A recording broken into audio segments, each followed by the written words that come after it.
submissions in UFC history. He is a finisher. He is a serious threat. A lot of high stakes here. We got a fight, ladies and gentlemen.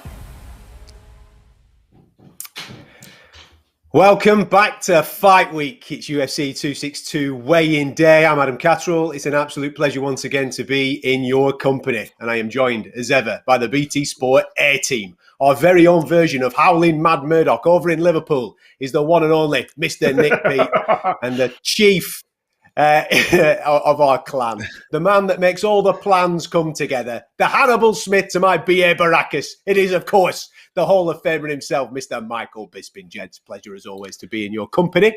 And what an event we have got lined up this weekend. Houston, Texas, the destination. The Toyota Center is going to be packed to the rafters with 17,000 fans to welcome in that vacant lightweight world title fight between Charles Oliveira and Michael Chandler. The co-main event features Tony Ferguson taking on Beneil Dariush. We've got a stacked main card, which is kicking off at 3 a.m. on BT Sport with Shane Burgos and Edson Barboza. And I've no doubt the boys are extremely excited about that, as well as all the prelims getting underway on BT Sport from 1 a.m. in the morning. And speaking of getting up early in the morning to watch the fights, how are you going, Mike? You all right over there? How's California?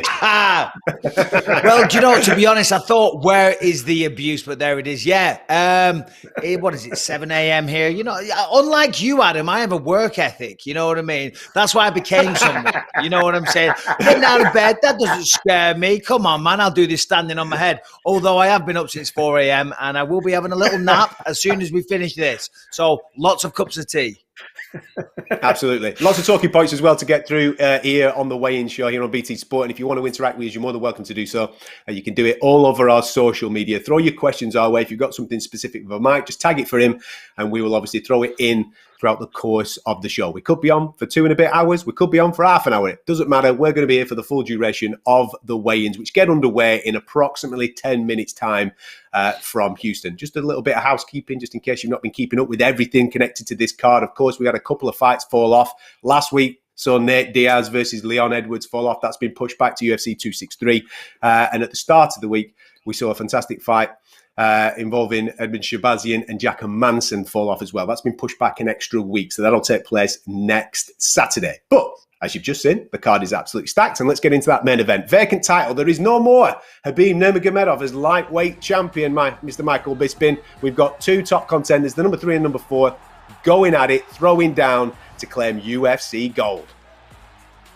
Yeah, I mean, listen, this is a tremendous fight. Now, we know a lot of the spotlight is on Conor McGregor and Dustin Poirier, but while they settle their trilogy fight, these are the rightful contenders. Charles Oliveira, been around the UFC since 2010 on an 8-fight win streak, the most submissions in the UFC, and Michael Chandler came in and shocked the world, took out Dan Hooker in the first round, set him up beautifully, had him going to the left the whole time, circling, to the right, and then unleashes a beautiful left hook and put him down. And listen, right now, because of Khabib walking away, because of Dustin and Conor doing their thing, all the pieces of the puzzle fell into place for Michael Chandler. So this is a great title fight, and I can't wait for it. It's going to be a hell of a fight, and it's a good stylistic matchup as well. Different clash of styles in terms of the grappling, of course.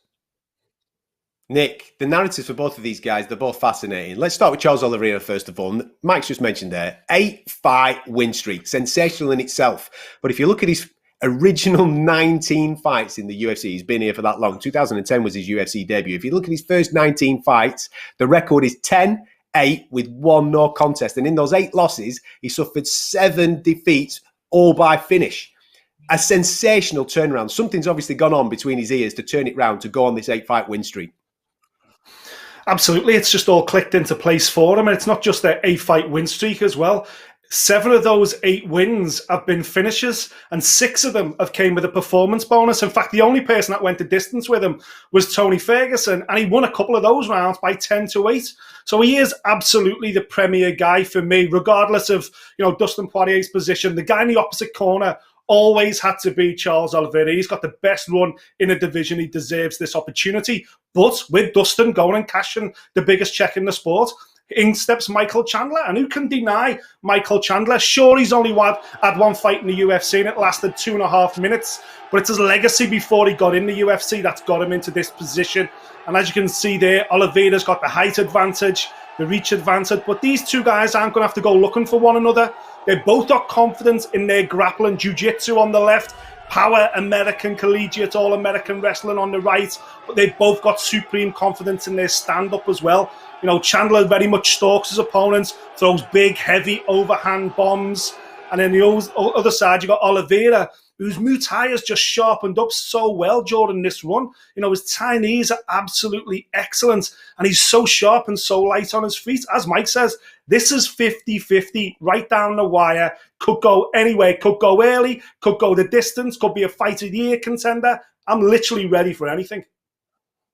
Listen, I don't know about you, Mike. I love the talkers, man. The guys that can reel off the lines one after the other. Michael Chandler has been a breath of fresh air since he stepped in to the UFC. He obviously came in as a reserve, didn't he, for the Khabib Gaethje title fight. He got his own opportunity to make that debut against Dan Hooker. We talked about size advantage in this fight. Size advantages were, or should I say, disadvantages were against him in the fight going in with Dan Hooker.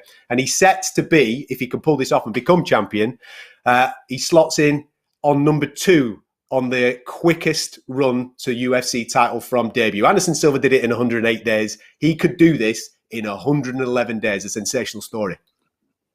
Yeah, I was going to say that. I was there. Anderson Silva beat Chris Lieben in style at the Hard Rock in Las Vegas back in 2006, and then shortly after that became the champion. So yeah, Michael Chandler, if he could do this, he's going to be in fantastic company. As you know, Anderson Silva, one of the greatest to do it. But as Nick was saying there, it isn't going to be easy. Charles Oliveira, I feel now is really coming into his own. Yes, over the years, you know, he's had some mixed results. You know, he's had some win streaks, he had some losses, he's been finished a few times. But he's only 31 years old. You know, the man is coming now into his athletic prime. And I was watching a video of him this week and I see a difference in him. I see a change. The way he's hitting pads, he just has more confidence in himself. And I think now he truly believes that he belongs here. I mean, going on an 8-fight win streak, stopping all these people, the most submission wins, beating Tony Ferguson. I mean, of course, that's going to tell you I belong here and I deserve to be a champion. And as I say, I think we're going to see him walk down Michael Chandler. That's going to be his best route to success for my money. Walk him down, put him on the back foot, have the wrestler reacting to you, chop him up with knees and elbows. And if it hits the floor, Chandler is in a world of trouble there as well. So I think Michael Chandler, a lot of people are maybe got a little bit too much hope invested in this guy because Charles Oliveira is not an easy customer for anyone. And when he's on the money, the man is on fire.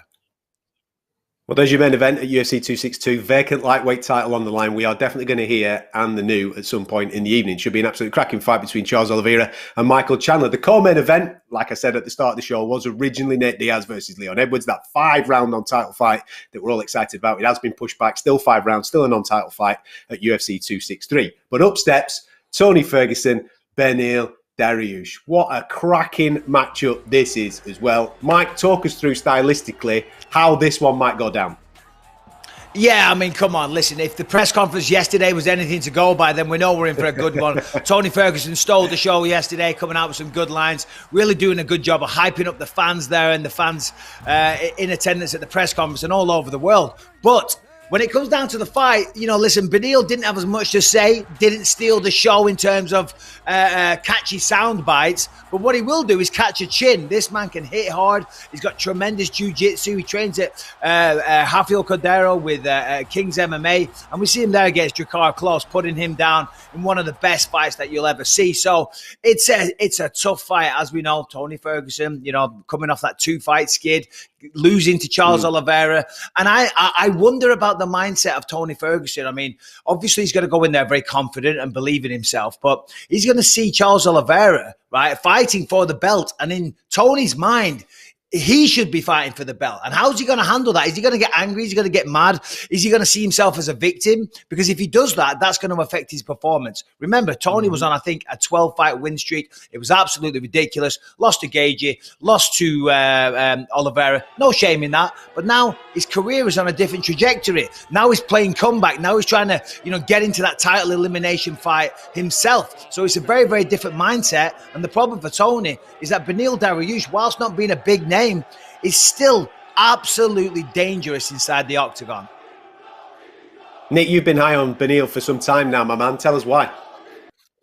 Yeah, well, I first watched him a long time ago against Ramzi Nujum over in Abu Dhabi, one of the first visits to Abu Dhabi. And even then, even though we got a defeat, I spent some time with Rafael Cordero, and he explained to me, listen, this guy's a no-gi master, fantastic on the ground. All I've got to do is get his hands and his feet, his stand-up game to catch up to his ground game. And we've got ourselves a real live contender here. And he's just slowly but surely pick his way through the room. And what I liked about him this week especially is, the bits of footage that we've seen from the UFC embedded shows is he's just hanging around the hotels, just him and his pregnant wife, just doing their own thing, keeping out of trouble. And that's just the way Beneil operates. He likes to go under the radar, but he knows that this is a massive opportunity for him. He knows Tony Ferguson will be feeling the pressure here. Tony Ferguson's got one eye in the main event, make no mistake. He believes he should be in the main event, but he's lost his last two fights, and he's lost them convincingly as well.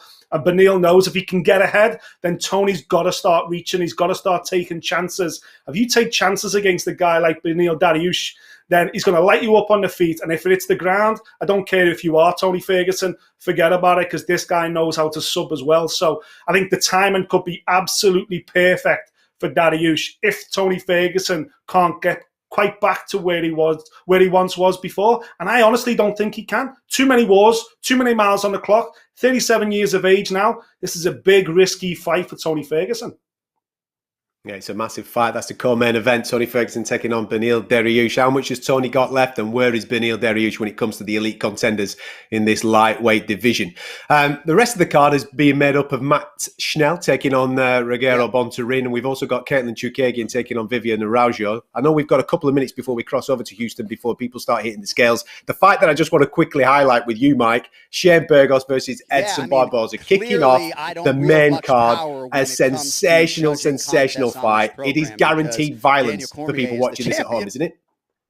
Oh, my word. Let me tell you, Hurricane Shane Burgos, he is just beautiful to watch. His poetry in motion, his boxing is sensational. On the flip side, you got Edson Barboza. We all know about the kicking game. Edson's been around a long time, but he still fancies himself as a champion or a contender at 145. Great jiu-jitsu, excellent kicking. I mean, the man's a legend. And Hurricane Shane, I mean, what more is there to say? I mean, yeah, okay, he came up short against Josh Emmett, but that fight was ridiculous. I remember I was calling that fight. I was by the side of the octagon, and I couldn't believe the action that I was seeing. Hurricane Shane, even though he's coming off a loss, he is value for money. In fact, Michael Chandler went up to him this week on the Embedded and said, "You're my favorite fighter." I mean, this is how you kick off a main card. It's going to be a good one. Anybody that can fight like that and has a mullet is all right in my book, Nick. He is absolutely guaranteed entertainment, isn't he? I love it. Yeah, he is. If he's not on your top 5 favorite fighters list, do you even MMA? Do you even UFC, should I say? He is super entertaining. A human highlight reel, of course. But listen, don't forget about my man in the opposing corner, Edson Barboza, man, because if he can keep that distance, if he can keep the distance a little bit longer and get those spinning kicks going, woohoo, you better believe that chin will be tested to the extreme. So that's why this fight's kicking off the main card. It's absolutely flames from start to finish. It's the fight of the night winner already. Write the checks right now. It will be fight of the night, and it will be last man standing. Can't wait for that one. That should be a cracker. That main card gets underway from 3 a.m. on BT Sport. The prelims do get underway from 1 a.m. You can see there's a little bit of movement now in Houston, so hopefully we're going to see some athletes coming through and weighing in, and fingers crossed there won't be any problems for this vacant world title fight that we're all excited about. Nick, just a quick one before they do get underway. A bit of British involvement as well on the prelims in Mike Grundy. You spoke to him this week. How is he?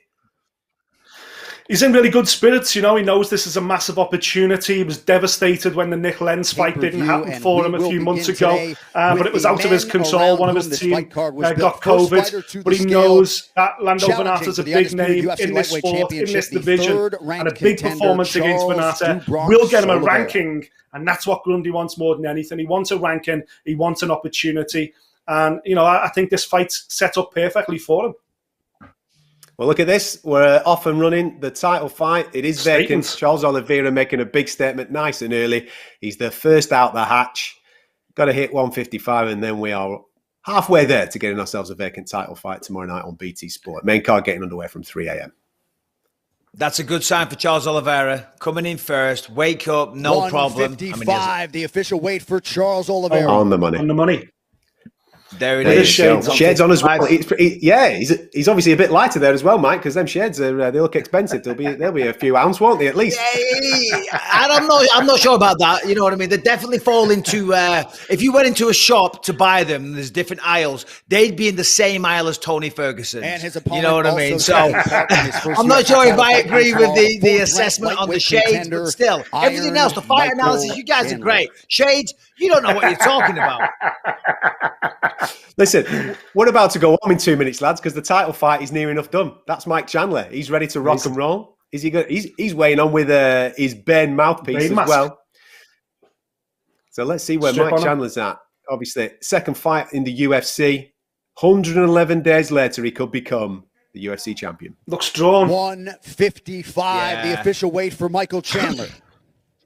Looks great, but his eyes look a bit sunken to me. Yeah, he's got dark eyes. His eyes The main event is now official. Oh, no, listen, he's definitely sucked in. Unfortunately. I mean, he's a wrestler, so he's probably done 10, 15 pounds himself and been a little wobbly, a little shaky, But once you get some electrolytes, get some water, some food, he'll be good. I'm just disappointed. At the weigh-ins yesterday, he looked like he was wearing Marty McFly's trainers from Back to the Future 2. Prelim, you can see live on today. Do you know what I mean? Grundy. Your boy's on his way, Nick, as well. Mike Grundy. Yeah. Yeah, I tell you. These wrestlers aren't messing about today, are they? You know what I mean? Mike's come through straight away. We've got Grundy now on the money. Always looks in top shape as Mike. Let's see where he's at. Obviously taking on Lando Venata. Yeah, this is his American debut, Grundy, to be honest with you. As a mixed martial artist, he competed in the US a lot in his wrestling days, but never in MMA. And he wants to make a statement. He's like, I want to go over, pick Venata up and smash him through the canvas. Let these Yanks know that we can wrestle.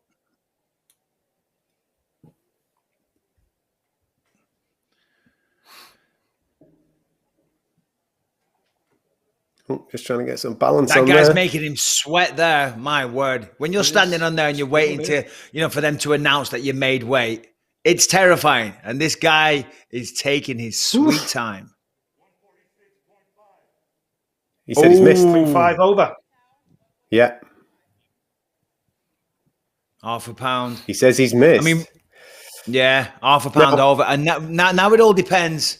How hard was the weight cut? You know what I mean? Because if he's at his absolute limit, maybe there was a little discrepancy with the scales. Generally, you have a scale in your bedroom. You take it down to the gym when you're doing your weight cut and you say, okay, we're on. So maybe there's a little discrepancy. Now he's going to take off the undies. I doubt they're going to make him half a pound lighter.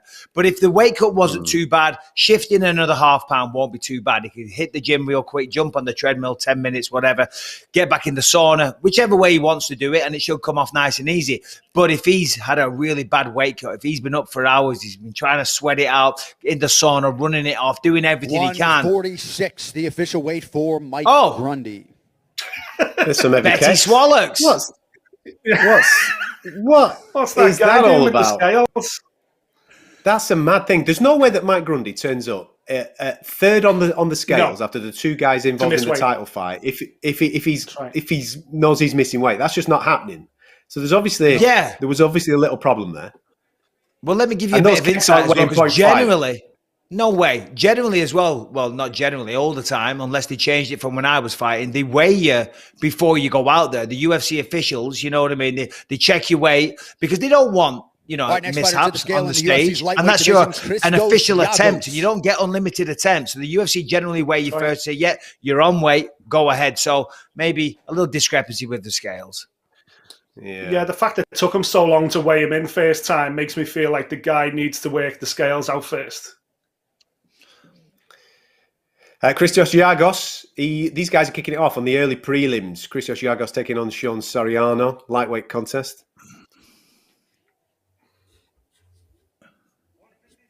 Now that's a hairstyle. 156, the official weight for Mr. Giagos. Tell you, man. Tell you, I'm just jealous of that, mate. I'm not commenting on her after you did me a couple of weeks ago, mate. I'm staying away from it.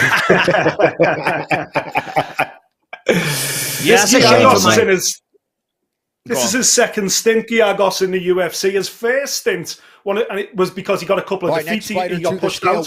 But his defeats were against Drakkar Klose and Charles Oliveira. Nunez. So absolutely no shame in the people he lost against. So this is a new opponent for him, though. Soriano's coming in at late notice. Mike, this is, I think, if I remember correctly, on our preview show, you picked this one as your one to watch on the prelims. Jacare taking on Andre Nunez. Nunez is about to weigh in. Talk us through it, mate. Why have you picked this one? Yeah, listen, Muniz is he's an exciting fighter to watch. On the contender, he was very impressive. The man's a submission machine, and when he's on the feet, he's wild, and that makes for a fun fight. Now, generally, as we know, listen, he's fighting Jacare. If people watch this sport, you know about Jacare. The guy's got excellent jiu-jitsu, heavy hands as well. And generally, you see two jiu-jitsu guys throw down on the feet when they match each other. But this guy's so exciting on the ground. I want them to go to the floor. I want to see a high-level mixed martial arts jiu-jitsu match in the octagon because, as I say, this man, just submission attack after submission attack. His transitions are absolutely beautiful. Be a hell of a fight, that, because it's interesting where Jacare is at in his career. He's 41 years of age now. He's 2-5 in his last 7. It's going to be interesting to see how that one plays out, mate. Yeah, it's crazy. 2-5 in his last 7. At one point, Jacare was the man. He was touted to be the next champion. He's probably one of the greatest to never fight for the belt in the UFC, to be quite frank. And yeah, he's in a tough place. He's got to go out there. He's fighting Andre Muniz. The narrative could be that he's being used as a stepping stone for Andre Muniz to launch his career. Of course, Jacare is going to feel very differently about that. The official weight taking for on a younger man. Aguilar. Kevin Aguilar, the angel of death, successfully weighing in there. Yeah, he's taking on a younger man, less miles on the clock, who could probably match him for jiu-jitsu. It's a sticky situation for Jacare. Debut tomorrow night, 8th ranked in the flyweight division, but fighting at bantamweight tomorrow, Matt Danger Schnell.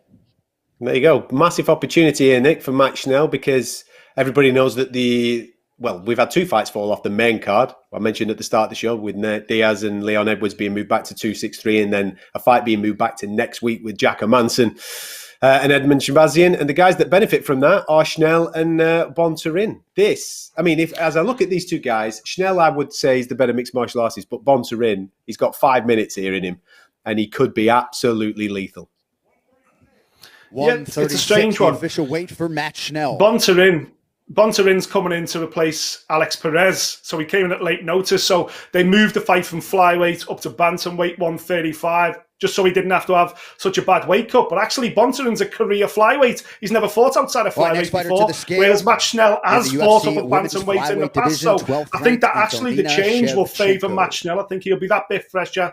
And I've always been a fan of his. Most people remember him old school. I remember he was on MTV Caged when he was just a young lad. He's had a slow journey, but he was at ATT, then he's at AKA. Been a bit everywhere, but I do like Matt Schnell, fully rounded. And I think back at flyweight, you have a title push in him, definitely. Speaking of Contender Series graduates, is Antonina Shevchenko. For those that don't watch this too often, she is the sister of the champion, Valentina Shevchenko. What do you make of her as a mixed martial artist, Mike? It must be quite difficult to live in the shadow of such an elite competing sister. Yeah, listen, it's not only her that's in the shadow. It's pretty much every female mixed martial artist on the planet. So don't feel too bad, Antonina. But she came into the UFC. She had a great fight on the contender. She displayed her Muay Thai ability. That's, the Shevchenko brand, if you will. The striking's always good. But in terms of the grappling, she's a little bit behind her sister there. And I think that's what's let her down. She's had 2 losses in the UFC by decision, but great opposition. Tony Ferguson. To Caitlin Chukagian and Roxanne Madaferi. So, tough grapplers, pardon me. But here he is, El Kukui. Let's see what he does. I love this guy. He's out of his mind. He's out of his mind. I'm telling you. He's come at me a few times. Yeah, I love it, though. I love it. I tweeted something once and he was right at me in my inbox, DMing me. What you say, Mike? I was like, whoa! I'm your fan, Tony. I love it. There he is. Him and Oliveira with the same shades on. Sunglasses are terrible. I like the fire in him, though. There was a lot of fire in him at the press conference. And of course, he's always wait for Tony Ferguson. He's always got something to say, but I do like to see that the fire is still there. The fire is still burning brightly to become the champion. And listen, He had 2 losses, but he was on a 12-fight win streak. There's nothing to say this man can't turn it around. And as we said on the last show, his style isn't conducive to a long career. And I do believe that's catching up with him. But, hey, we'll see what happens. It's going to be interesting to see. I know he's worked with Freddie Roach for the majority of his career, Nick, at the wild card. He's been on and off with it, but he spent a lot more time there this time around. So it's going to be interesting to see how that has added to Tony Ferguson's game. Yeah, I think when you get to his age, and you've suffered 2 defeats that he has back to back after such an unbelievable winning run, you've got to change it up, haven't you? You've got to do something different. You've got to put more emphasis in one area, whether it's your strength and conditioning, your striking in this case, your grappling, whatever it may be. You've got to give your camp a different feel and a different look. As much as anything else, it's the sports psychology angle. Approach it differently. Don't warm up the same way. Don't come out to the same walkout music. These are all psychological triggers that I think, if Tony Ferguson was an even keel, it'd probably work. The fact that he's mad as a box of frogs, he does his own thing anyway. But I like the fact he's switched it up a little bit. He's doing something different because, listen, man, it's one thing losing to Gaethje and Oliveira, 2 guys at the very top, but losing against someone like Dariush that's on his way up the hill, that's something very different if you're Tony Ferguson with any kind of career title aspirations left in you. Yeah, and it's a absolutely. shame for Tony Ferguson as well because Beneil, as you said, he hasn't got that star power, but he's just as dangerous as the 2 people that he's lost to, So it is a tricky one. For Tony, he's got to work on being a slow starter. We've seen it time and time again. The first round, it always it's never a good night for him. But, working with Freddie Roach and the sports psychologist, hopefully he's corrected that. Yeah. If you just joined us here on BT Sport, the main event, they were the first 2 on the scale. So we've got a vacant world title fight. It's in the books, ready to rock and roll. Both guys hitting 155 pounds. Charles Oliveira was out first. Michael Chandler out second. To the scale also in the UFC women's flyweight division, Gina Mazzani. We've already had Tony Ferguson through for the co-main event. We're waiting for Beneil Dariush. Rogerio Bontorin, of course, taking on Schnell. Now on the main card, Caitlin Chukagian and Vivian Araujo, and we're still waiting for Shane Burgos and Edson Barboza. We're only 13 minutes in. We're flying through these athletes. This is the only person on the card that's missed weight previously. The official weight for Gina Mazzani. Today. Strange career this Mazzani's had. She's flyweight here. She's fought at featherweight. Flyweight. She's even fought up at lightweight.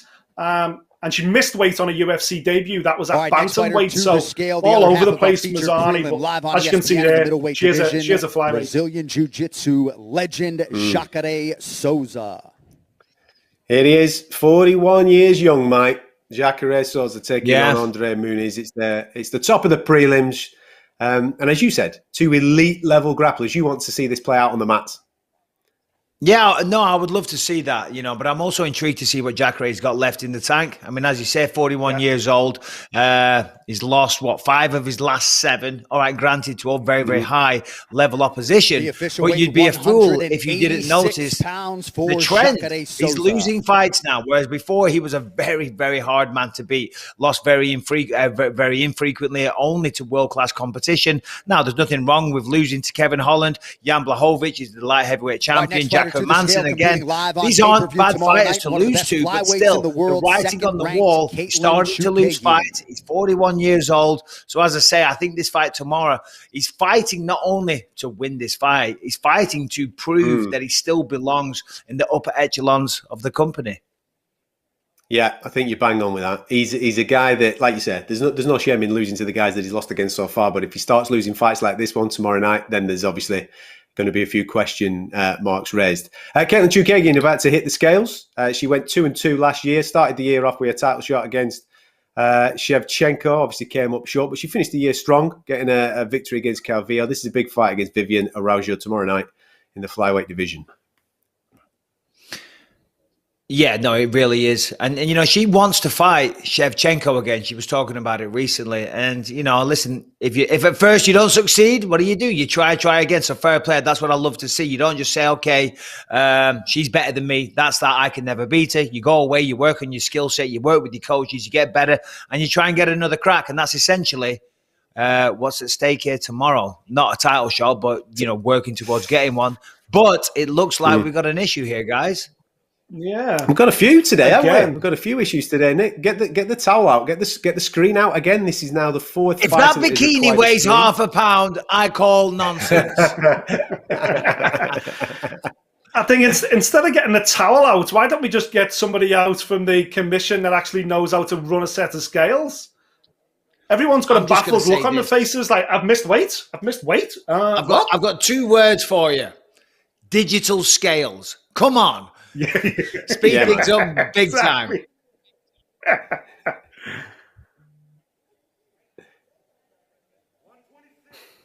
120. Oh, she's made it. The official weight for Caitlin There you go. Chukagian. You know what it is? There you You know, go. it's the quality of the Venom outfits. You know what I mean? The fibers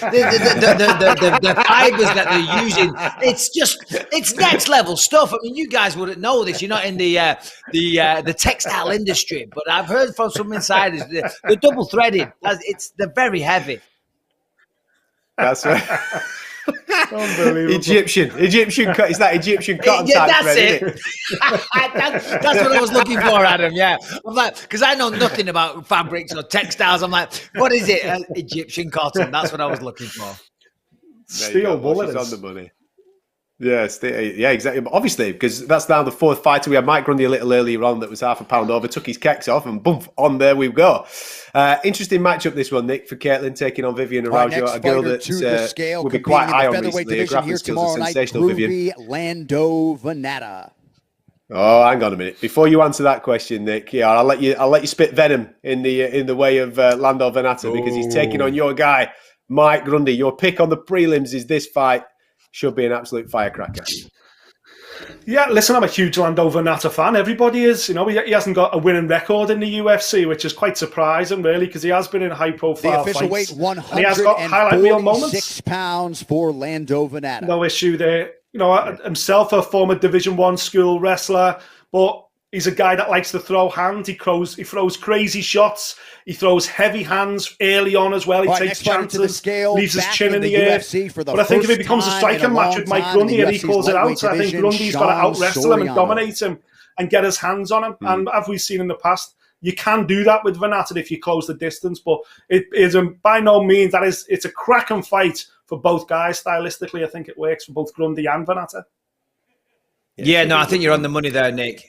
It is a good fight, but it's a tough fight for Grundy, and you're absolutely right. He's got to wrestle him. You know, if he just plans to stand and trade on the 156 feet, pounds, the official weight for that Sean favors Soriano. Lando Venata all day long. I'm very, very high on this guy. His striking sensational, but he has been beaten. There is a way to beat him, mixing up the strikes with the All right, next takedowns, fighter keep to him the guessing, scale, put him on prelim his you can back see foot, live on and ESPN put him on in his the UFC's back. middleweight Generally, division, you know, that's got to be the key to Jamie Pickett. success for Mike Grundy.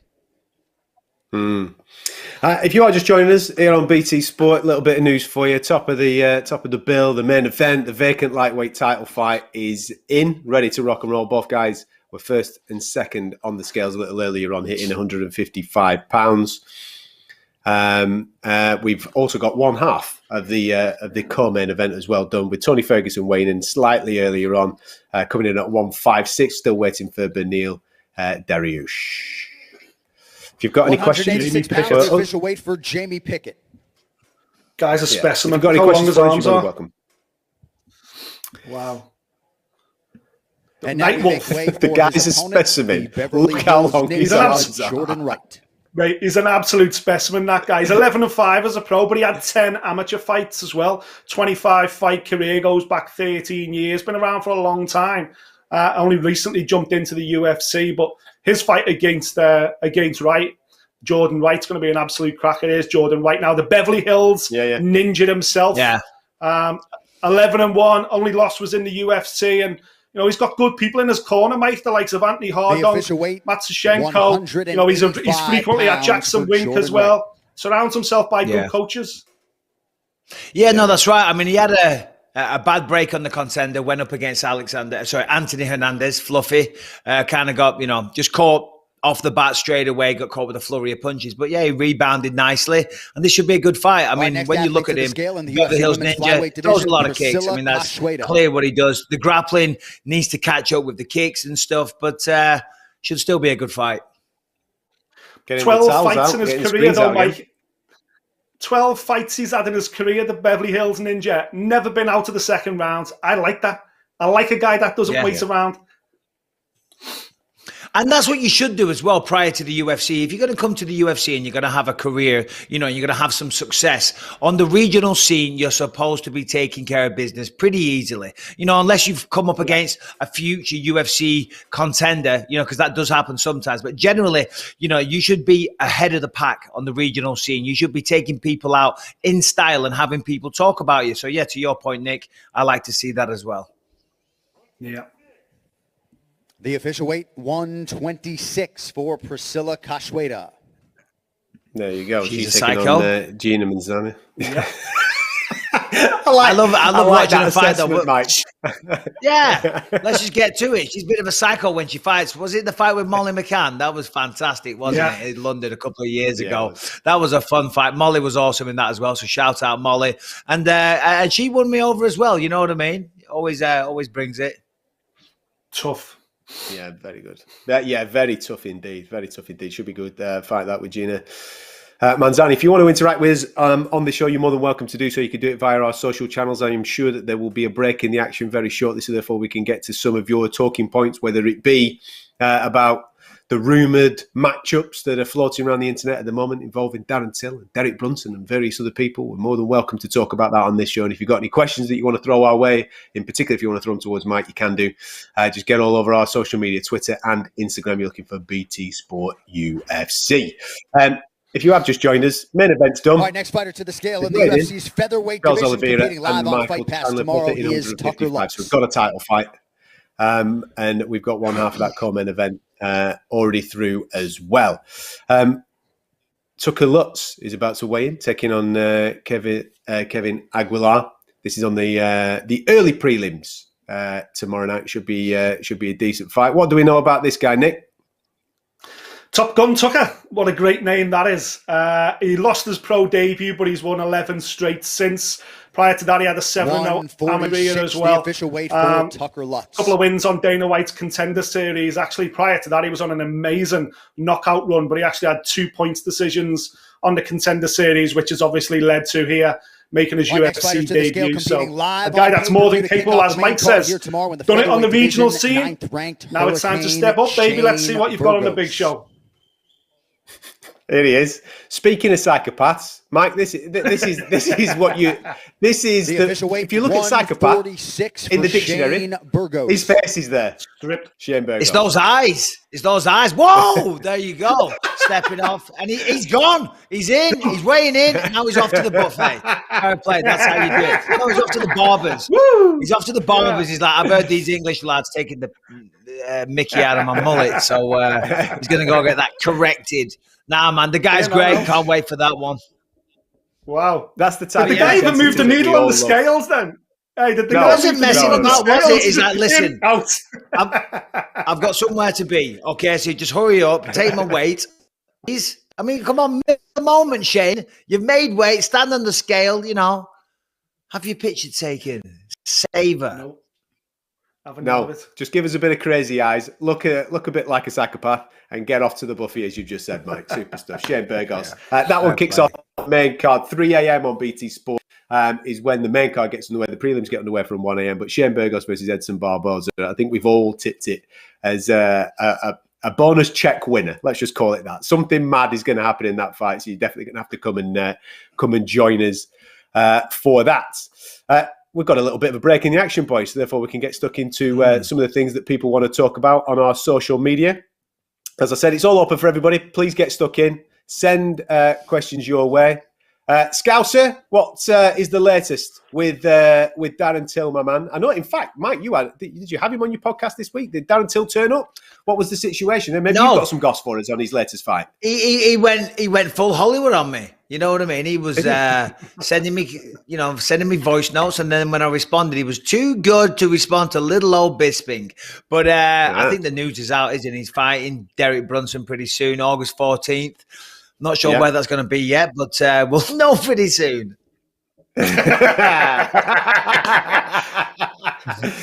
Well, I won't elaborate on that, Mike. We'll just leave it at that. But August 14th is the rumor. Derek Brunson. I'll give you a clue. It rhymes with funding. Londonderry. Listen, there's a lot going on in fight sports in general, isn't there? Around August 14th, there is a certain boxing event, let's say, that could be placed on that particular date. There are rumours that event could take place in UFC London. I spoke to Dana White earlier on this week. He is excited at the prospect of doing an international show, and he mentioned London as one of those dates. So fingers crossed the UFC in the not too distant future can confirm a date and whether that one is going to be the main event for UFC London. But as a fight, Nick, I know that obviously Darren was obviously down in the dumps after losing out on the Vettori fight off the back of that injury that he received with the broken collarbone, but to bounce straight back in with a top contender like Derek Brunson, he must be chomping at the bit. Yeah, absolutely. You know, Brunson's coming off a big win, of course, and we know what the situation is in the middleweight division. You know, we've got a champion there that is tired of going over old opponents, that's desperate for fresh meat. Hence the reason why, you know, he wanted to jump in with Till. He made no excuses for that. But Vettori, when continued with that fight, got the victory, and obviously Vettori now is in that pole position after beating Jack Hermansson. But Adesanya has said repeatedly, I want fresh meat, I want fresh meat. And I truly believe that if Till can put in a winning performance against Brunson, whether you like it or not, he will jump to the top of Adesanya's list. As long as Adesanya's still got the belts, Till versus Adesanya at the end of this year is not an impossibility. No, listen, we're going to carry that middleweight chat on in a minute. Let's see what Viviane's doing. Viviane Araújo just weighing in. She's taking on Kelly Chukagian on the main card. The official weight for Viviane Araújo. She's on the money. This middleweight division, Mike, is incredibly interesting because, like we said, we've got a rumoured fight there, not confirmed yet by the UFC, but Derek Brunson, Darren Till, I think we're still waiting for medical clearance for Darren off the back of his injury, aren't we, to be able to confirm that fight. But there's also this week Paulo Costa against Jared Cannonier. Jared Cannonier, a guy that we spoke about on the show many, many times. Where's he been? What's he up to? Well, now we're finding out what a fight that is. Paulo Costa, Jared Cannonier, supposed to go the week after Till and Brunson. Should be a cracker. Yeah, no, absolutely. That's an amazing fight. And they're all chomping at the bit to get a shot at Adesanya or a rematch with Adesanya. So, you know, Adesanya's in a very good position. Of course, got that tough fight against Marvin Vettori, but I favour him coming into that one. But yeah, I think everybody watching this show right now, they're excited for Darren Till. And as Nick said, you know, excited for Darren to fight Adesanya. I mean, the lead up to that fight would be sensational. And I favour Darren Till very heavily going into that fight with Brunson. He's the better striker. I think he's got way better takedown defense than Kevin Holland has. We saw in that fight, Brunson had to rely heavily on the takedowns. I don't think Darren's going to be as easy to take down. And if he's forced to stay on the feet, Darren's a far cleaner, crisper striker. So, you know, we could see a nice showcase performance for Darren Till. And as Nick said, maybe fighting for the belt later this year. Should be interesting. I just look at Nick; he's getting all excited now. I just hope that I know that we've got a day, and obviously the prospect of maybe a London card at some point coming up. That's the rumor. I just hope that Darren doesn't rush his injury back. It's important that he comes back as healthy as he possibly can be, Mike. I'm sure that you've been in a situation where someone's thrown a date your way, you've not felt 100%, you've gone with it anyway, just because the opportunity has presented itself. I just hope that Darren makes the right call just to get. Because he's still a young guy. There's plenty of time in his career to achieve the things that he wants to achieve. Just come back 100%. Well, that's what I tell Darren all the time. I mean, what is he, 27, I think? You know, it's crazy to think where he's at in the company, the success that he's had.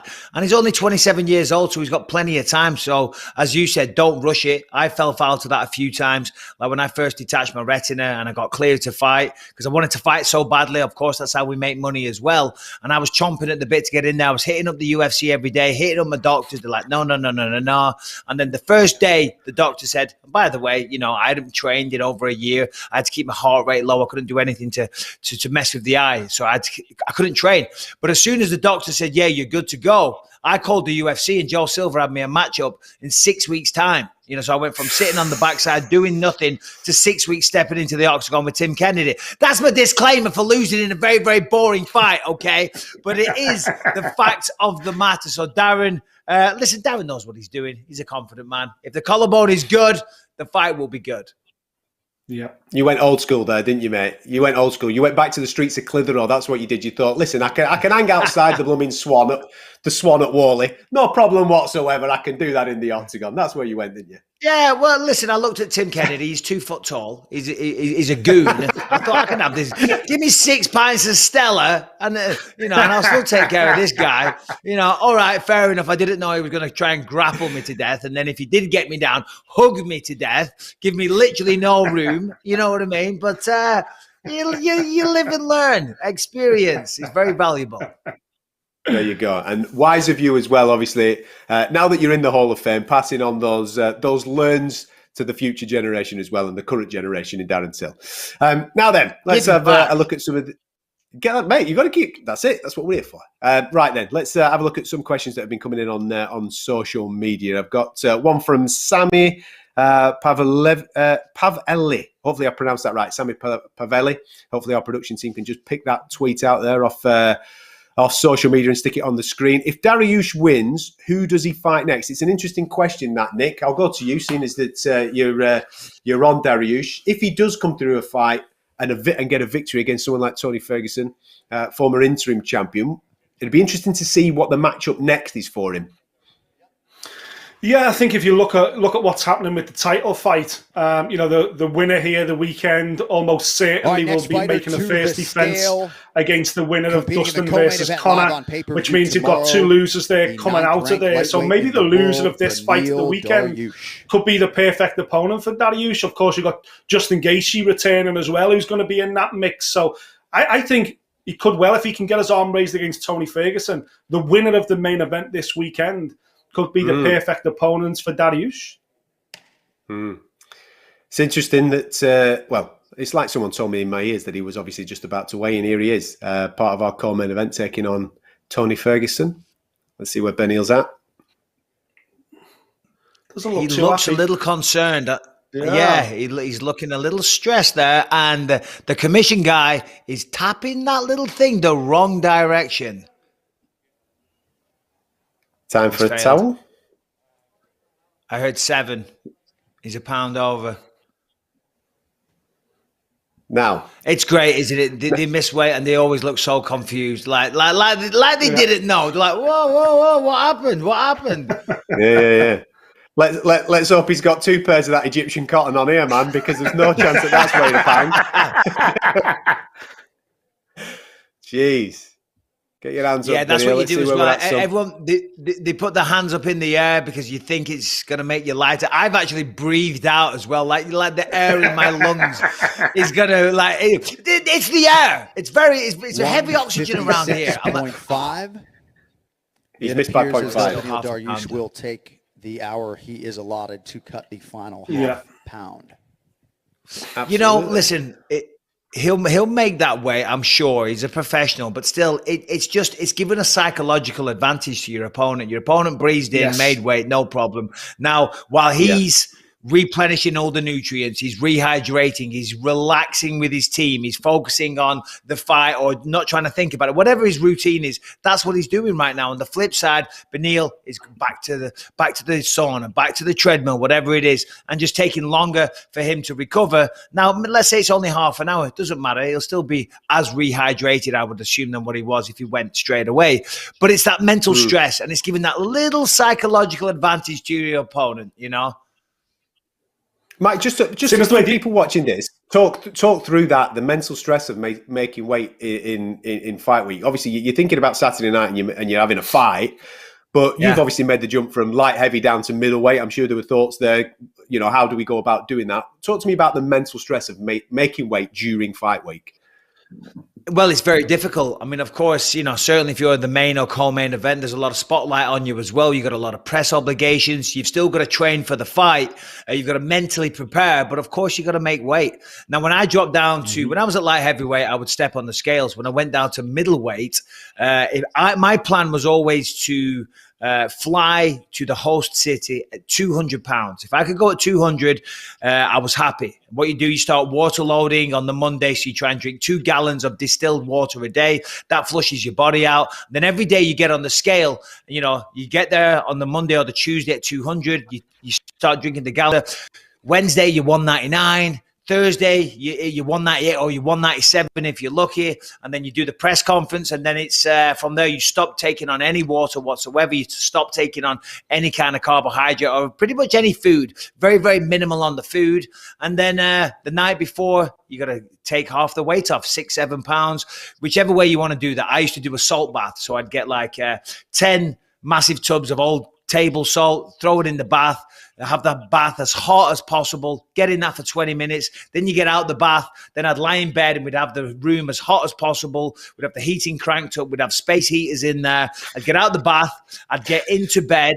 They'd cover me with tons of towels, get the sweatsuit on, lie there for 20 minutes. You sweat like crazy. It's nuts. Then you get back in the bath and you keep repeating that process. And it doesn't sound too bad, but trust me, it's miserable because as the water starts coming out of you, I mean, man, you suffer. So you get half the weight out, maybe 6 pounds then you try and sleep. You don't really sleep. You know what I mean? Your mouth is so dry. And I remember a few times I woke up in the night and I'm like, there's a mini bar there. It's got cans of cold Sprite in it. And a couple of times my cornermen have said, Mike, what are you doing? And they've had to wrestle a can of Sprite out of my hand. I'm like, I've just got to have it. I've just got to have it. Just a couple of sips.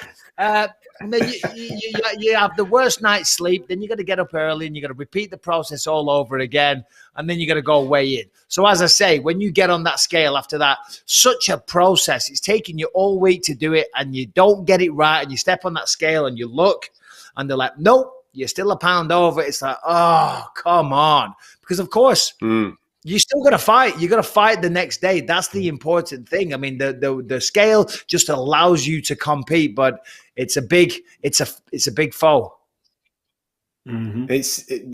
Listen, just as Mike was just explaining there, Nick, you've still got to fight on Saturday night. That should be the focus now. This bit should be done, dusted, and then off for rehydration, and then concentrate on the tactics that are going to be implemented in the octagon tomorrow evening. Whereas now, Beneil, he's got the thought process of, is this going to come off? Is it not going to come off? Only he knows what he's just gone through over the last 24 hours. And now he's, as Mike just said, back on a treadmill to try and lose 1 pound.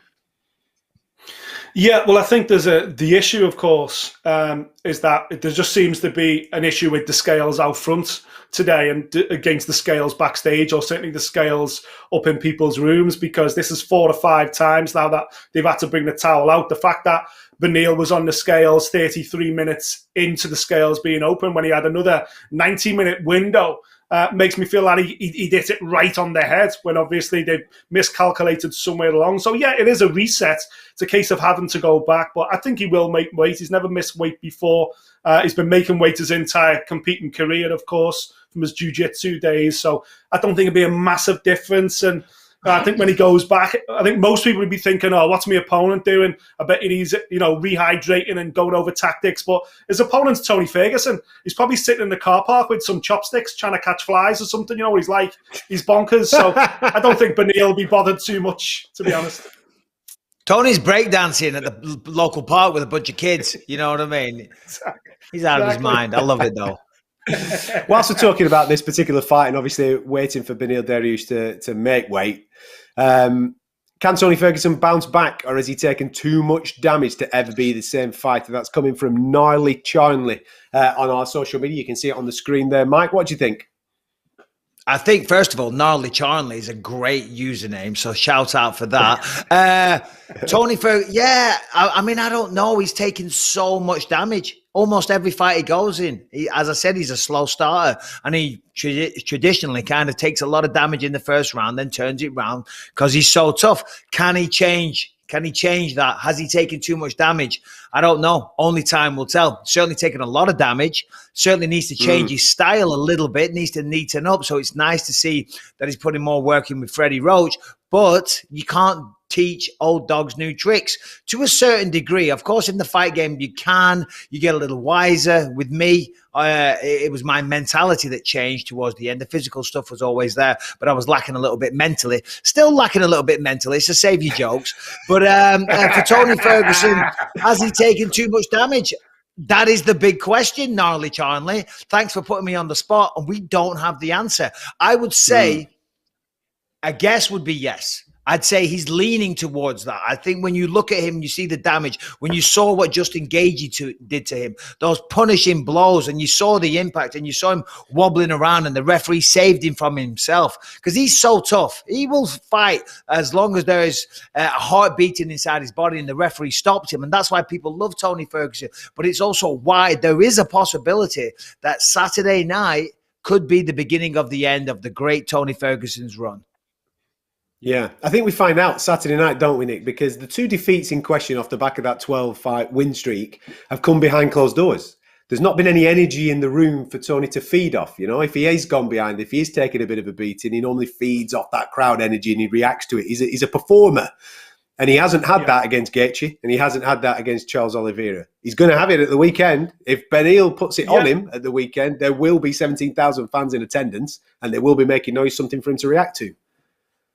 Yeah, I completely agree. That's a great point, in fact. And I think we've seen at the media day and the weigh-ins, the media day yesterday, when there was fans in the arena, that they were hugely in support of Tony Ferguson. They were all chanting for him and everything else. So he will definitely find another 5%. It's just whether the old the old fuel gauge has dropped so far below that 5% doesn't create much of a difference. My big concern is those 2 defeats back-to-back. He was out Tony Ferguson. He was outfought by Justin Gaethje. He was out-grappled and outstruck by Charles Oliveira. That's what he used to do. He used to overwhelm his opponents because of this incredible gas tank that he's got, mixed in with the fact that he is a tremendous mixed martial artist. But now the gas tank may have just dropped off slightly.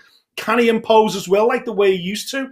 5 fight of the night bonuses he had in the run-up to those back-to-back defeats. 37 years of age, just a little bit too old now. Maybe that recovery process is just a little bit too long. Maybe that speed of thought, that reaction time's just not quite there. The gas tank's not quite there.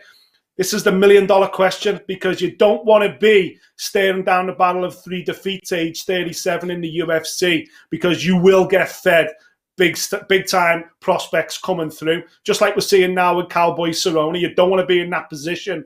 And Tony Ferguson's got to fend it off. The only way he does that is by getting his arm raised this weekend. But Dariush's absolutely no mug. It's a tough fight for him. Let me just jump in there, because you're absolutely right. But I will say this, and I said, his style's not conducive to a long career. He's taken a lot of damage. But what I saw from him yesterday at the press conference, and of course, they're only words, right? And words are cheap, and words don't really mean anything. But I was like, oh... Excuse me, choking. I'm like, oh, try that again. I don't think Tony's done. I liked what I saw. I liked the fire, and he still believes in himself, and the mind is such a powerful tool. So, yeah, he's taken a lot of damage. The chin is not as good as it was, and he's taken a couple of losses. But the mind is the most important weapon. And if you look at Tony Ferguson yesterday, he was saying the right things. The body language was correct, and the belief is still there. So that makes Tony Ferguson still dangerous. Sorry. Adam, next question, I do believe. No, man. Listen, belter, yeah. On screen, we're talking about lightweights here. Obviously, we've got a vacant title on the line between Charles Oliveira and Michael Chandler. That's in the books, 155 pounds, both guys weighed in at first and second on the scales during this weigh-in show a little earlier on. So we're definitely getting that. We're going to get a new champion. But there's an interesting question on screen there. Who ends the year as the lightweight champion? Who ends the year? Not necessarily who wins tomorrow, but who ends the year as the lightweight champion? DJ Mikey B, what have you got for me?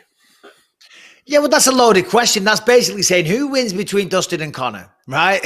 That's essentially what that question is. Because I think whoever wins between Dustin and Conor is going to be whoever wins between Chandler and Oliveira. I really do. And no disrespect to either guy. So what do you want me to do? You want me to alienate all the Conor fans? Do you want me to look like I just ride Conor's coattails and say that he beats Dustin? This is a tricky question, Mr. Jason J.R. Lids. Okay. Who do I think? Your money's on Dustin Poirier. Well, let me tell you, I double down on that bet, because that's a solid bet, my friend. It is a solid bet indeed, and I think we are right there, aren't we, Nick? What Mike's saying in a conversation I had with Dan earlier on this week, and he said it to a few other people as well. the winner of this at the weekend is going to meet the winner of the Dustin Poirier Conor McGregor fight. So it is kind of a loaded question from our good friend there. But what a hell of a fight, and what a hell of a conclusion to your lightweight tournament that you dreamt up last year, because that's exactly what we're getting. We are getting a final. Even though Conor is in the tournament still off the back of a defeat, we are getting to get a conclusion to the tournament. Yeah, Conor lost in the quarterfinal, but then because he's Conor, he put himself back in for the other semi-final. That's just Conor McGregor, man. He's the biggest star we've ever seen in the sport, and for that reason, he's allowed to pretty much do what he wants. And just to answer that question, who I feel will end the year as lightweight champion, I'm going to let this go over this, and I'm going to say Conor McGregor, baby. Let's get Conor. Let's put that belt on this week. I'm in the Conor McGregor business. Come on, let's do it. Let's do it. I love it. Hey, there's a very good chance. Sorry, Dustin. There's a very, very good chance. You know, the first fight, Conor smoked him easy. Dustin, we know what happened there. Because people have been saying to me all the time, saying, what do you think? Who wins the third fight? And it's like, you just can't say. They're both very, very evenly matched. They're both fantastic fighters. Conor looked really good in that first round. It's not like he didn't look good. Yeah. Just Dustin made some good adjustments, you know? So yeah, it's honestly, I'm 50-50 on that fight. Before I get back to the social media, just sticking with the Conor and Dustin fight, one thing that I have found quite interesting, and being on Fight Island around him for the last couple of fights that Conor's had, obviously against Cowboy and against Dustin first time round, I noticed that, and this is not a bad thing because loads of different fighters do this, but his family were around him. He's a family man. And I always found it interesting how people can switch from dad mode into beast mode. He's very hands-on. His little boy and his little girl are around him constantly throughout the course of the week, signing the posters and all that type of stuff.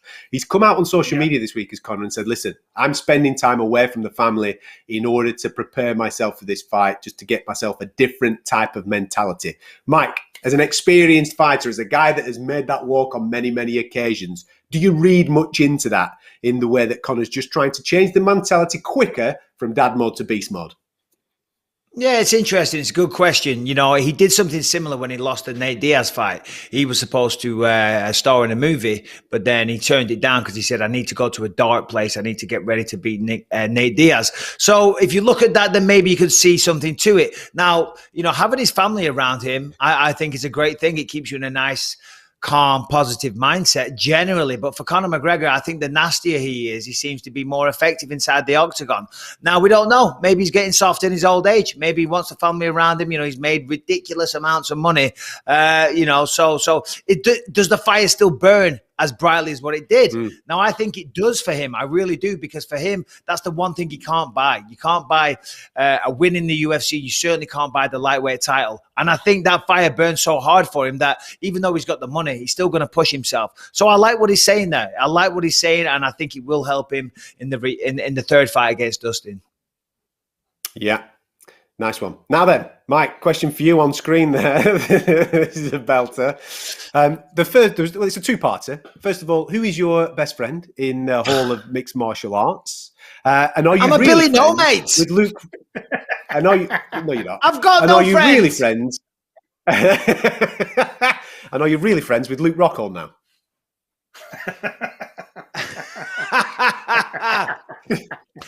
I can't say no to that, can I? I can't say no. It's all a lie. We're not friends. He's training down at Ruka now, and you know what? Rockhold's he's trying to get a fight. He actually called out Darren Till this week, didn't he? So, and that'd be a good fight. Yeah. Listen, of course, I'm going to say this because I beat Rockhold, but the man is still a very, very good fighter. I think he did the right thing. He took some time away. Hopefully he can come back and do big things. I think he can, actually. I think he'd be a good matchup for Adesanya stylistically. It all depends whether or not he can still take a punch. Losing to Jan Blachowicz, losing to me and Yoel Romero, there's no shame in that. Three legends, I might add. But are we friends? Well, I saw him down there and, you know, we exchanged little bit of banter, a little bit of fun and games, you know what I mean? But I'm not calling him up on a daily basis. In fact, I've never called him up before in my life. The only time I text Luke Rockhold was when we had the press call for UFC 199. We spoke to some journalists. There was me, Dominic Cruz, Uriah Faber, and Luke Rockhold all on the call, right? And it was boring. It was so boring. The questions were vanilla. The answers were vanilla. And I'm like, right, well, I got to kick this up a notch here. So I text him. I said, hey, Luke, I said, just brace yourself, mate, because I'm coming in hard. And I did. I came in, F this, screw, you know what I mean? Swearing, calling him every name under the sun. Are we mates? I've got nothing against the guy. I wish him all the best. Who's my best mate in mixed martial arts?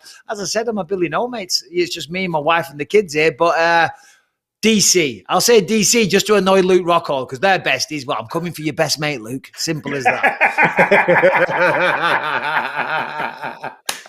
I'm going to take his belt. I'm going to steal his best mate. You just mentioned the family there. Congratulations to your oldest boy. I believe he had a belt upgrade colour this week as well. Is that right? That is right. Callum became a blue belt. Lucas actually became a grey belt. He's got the ceremony tomorrow, and hopefully Callum he's coming out to where is it going to be? I'm not sure. Somewhere in England in August. He's got the tryouts for the Commonwealth Games for the the wrestling team, Great Britain. Amazing. Yeah. So that's what he's hoping for. That's what he's working towards right now. So he's got tryouts for the Commonwealth Games, and we were all excited because I know he's going to make the team. He's a tremendous wrestler. And we were like, oh, great. We get to plan a lovely holiday somewhere. So I Googled, where are the 2022 Commonwealth Games? No offense to the people of Birmingham, but it's in Birmingham. And I was like, we're crying out loud. I'm thinking South Africa, Australia, New Zealand. No, we're off to sunny Birmingham. I'm like, for crying out loud. No offense, Birmingham, of course. I'll see you there for Tales from the Octagon. Tickets on sale now. But fortunately, 2024 for the Olympics, Paris, France. That's where we're going. So we get to go to Gay Paris. Can't wait. Yeah, look at that, man. Listen, like you've just said, you can coincide everything. Obviously, seeing your boy compete in the Commonwealth Games, hopefully medal and get one of them gold medals and move on to the Olympics is a fantastic achievement for him and the family in itself. And then you get to obviously go on tour and do you might as well talk about the tour, man. We've not got stuck into it on the show, have we? You know what I mean? Come on, let's do it. What are you? We've got plenty of time. Doing? There's nobody weighing in, mate. Nobody's in their underpants anyway, so we might as well. Let's get stuck in. Well, I was in my underpants, but I've got shorts on this time. No. So a couple of years ago, I did this show in Toronto. Somebody came to me and pitched me on this idea, and I said, you know what, it sounds like a laugh, let's do it. So we did it at this town, this place called the Great Hall in Toronto, and 600 people showed up, and it was a proper laugh. So I do a podcast with this guy Lewis. He's a funny stand-up comedian. He did he did a stand-up set, warmed the crowd up. Then I came out, and we just had a lot of banter on stage. The crowd was involved, passed the microphone around and stuff. And it was a good laugh. And I was like, and everyone loved it. And I thought, I've got to bring this to England and Britain and do that there. But of course, then the pandemic hit, and my organization skills are terrible. That's why I ended up being a fighter. But fortunately, some people that have some organization skills got involved. And then there you go. London, Manchester, Birmingham, because that got added due to popular demand, Glasgow and Dublin. Tickets on sale, myticket.co.uk, and I'm very happy to say that the ticket sales have been absolutely phenomenal. So thank you all very, very much. And if you haven't got yourself a ticket, come on. What are you waiting for? Let's go. Any freebies for the lads? That's what we want to know, isn't it? That's what I was asking for. You can always count on a Scouser. Come on. You don't have to ask, lads. It's there. It's done. It's in the bag. Love it. Right, I'll sell them. My eyes are playing up here. Yeah, you can get them vlogs, make a few quid on them. Yeah. Oh, my God. Right, back to the questions on online here. I was just trying to get Terry's name on social media here. Here you are, Terry. Let's say Michael Chandler beats Oliveira. Do you think his American wrestling background is enough to persuade Khabib to come back for 30-0? Or as Michael Chandler says, 29 and Chandler. I put that to Michael Chandler this week. It's available on YouTube. Make sure you go and check it out. The interview that BT Sport have done with Michael.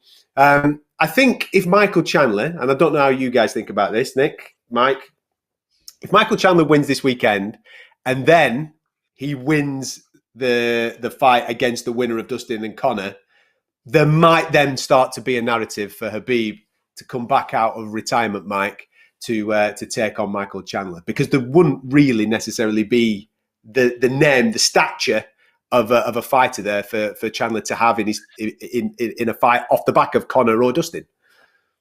I totally disagree. I believe there is no narrative whatsoever. Listen, if Michael Chandler goes out there and wins, fantastic. Well done, buddy. Be proud of yourself, and he's achieved a massive landmark milestone, okay? He's reached the top of the MMA landscape, and good for him. But that is not going to tempt Khabib. Reason being, number one, the man has 5 losses. Okay, it's not like it's some mountain that's never been climbed. It's not like Khabib would come back and do something that's never been achieved. 5 people have already beaten him, and Khabib's a man of honor, and he made a promise to his parents or to his mother that he wouldn't do it. And I honestly believe that he's not going to do that. The man's made money. The man's world famous. The man has a legacy that can never be competed with, and I don't think, if Michael Chandler wins, God bless him and good for you. But that is not going to tempt Khabib, not one little bit. And more importantly than anything, it's because the man has got 5 losses already. So 5 other people have done it. So why is Khabib going to be obsessed with doing that? There's nothing there. There's nothing on the end of that hook. There's no bait. If they were fishing, right, you won't catch anything. There ain't no Khabib biting on that. No way. Sounds like we've got some sound coming in there. Sounds like somebody's on the Hoover. You know what I mean? I thought Mike's Cleaner would turn up. Mike's Cleaner's turned up. They have turned up. They're making a proper racket out there. I was going to say, you bet yourself damn sure it's not my wife with a Hoover, that's for sure. This is the standard of comedy that you are going to be getting on his stand-up tour. Listen, no prisoners. I'm an honest man. Everybody's getting it. Everybody's getting it on this tour. Love it. Oh, dear. I don't know what a Hoover is these days. Anyway, sorry, go on. Keep the questions coming into our social media channels, and we'll keep throwing them towards Mike and Nick, just in case you are just joining us on the official weigh-in show. We are waiting for quite a few athletes. One major talking point, I suppose, off the back of this is that Beneil Dariush missed weight earlier on. He missed by a pound, took his kecks off, then he was half a pound over. He's gone to go and get rid of that. He's got, he weighed in around about 25 minutes ago, didn't he? So he's got a bit of time. We've still got an hour of this weigh-in, allotted time still to go.